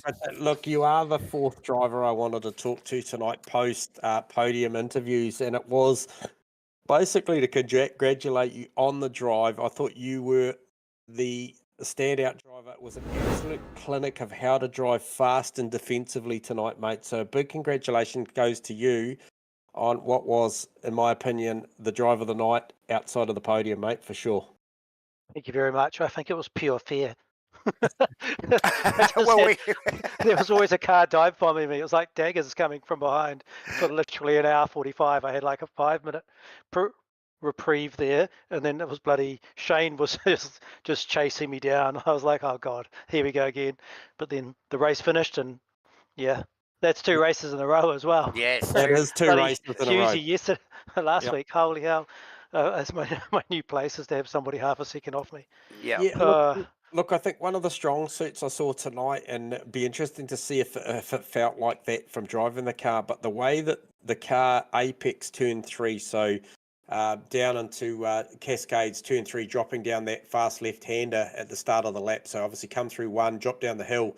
Yeah, I thought the car apex there beautifully every single lap I watched you go through, and there was a lot of laps I watched you go through there with the likes of Dayton and different guys and the back. like. Yeah, on the back there was of a you. few. There was a few. It's a I few just, there. yeah, I thought the Honestly, like car was super even strong. yeah, we had a bit of a fun race. I think last night we were just mucking around, and even I was behind Webley, and even Webley I was able to really get onto him through that corner, and then all the way down the straight. But then I didn't have the setup for that next high speed left hander there. Yep. That was always, especially with fuel on anyway, that was really difficult to just stop it wanting to scrub around that corner. But yeah, no, it definitely I always felt I had a lot of control there, and I could pick a line to be defensive if I needed to. So yeah, that was definitely one of the other bits. And everywhere I was weak, all you had to do was just put the car in the right spot. Nobody can get around you. Yeah. So like 2 corners later, that sort of hairpin there was really a bit of a struggle for the big beast to get around. But no, I loved it. That was awesome racing. I was I was like, come on, countdown, go clock, go. Well, we thought you'd be grinning from ear to ear, but also sweating freaking bullets the whole time as you were doing it. Yeah. So, yeah, stellar race, mate. Yeah, really great Awesome, to thank watch. You got plenty of airtime, I tell you. That thing. So, once again this week, and congratulations, mate. Yeah, good effort. Yeah. Awesome. Yeah, cheers, Well, mate. well done, Gunther. Thank you very Yep. much for the chat. Cheers, buddy. Thank you. Cheers, bye. Yes. Yeah, so there you go. You have it. That was a driver that I think was worthy of a chat and a mention, because that was based on the broadcast of what we saw was a very, very good drive, and the relative numbers that'll gain for Gunther, currently racing a P12, second officially in the Pro-Am title chase, obviously chasing down Tony Spence. So Yep. made a good net gain there tonight over Will Dixon, Matty T, Tony Spence, Steve Crossland, Hendo obviously, and Berthie. So, nights like this, and you got to capitalise. I think that was probably a big night for Gunther. He'll see himself well inside the 10 in the title hunt, and certainly chasing down Tony Spence for that overall on the Pro-Am. So worthy mention. And Dave, I'll let you wrap up the show. Thanks to the viewers, thanks to the drivers and everybody involved from my point of view. Awesome night. Absolutely, J-Man. Like I said, I'm nearly out of breath. It's been epic. A few hours there tonight here for Rainlight Racing's 2024 GT3 Series 6. That was round 6. And that was Oulton Park for 2 hours. And it was freaking crazy. It was brought to you by Sim Blacks, Crosscut Woodworks, True to Life Racing Designs, Crossy 43, and Hendo, of course, and as usual, broadcast to you on YouTube by Matchfit Entertainment and Davo and J-Man. That is a wrap. We will see you at Kailami next week, ladies and gentlemen. Bye for now.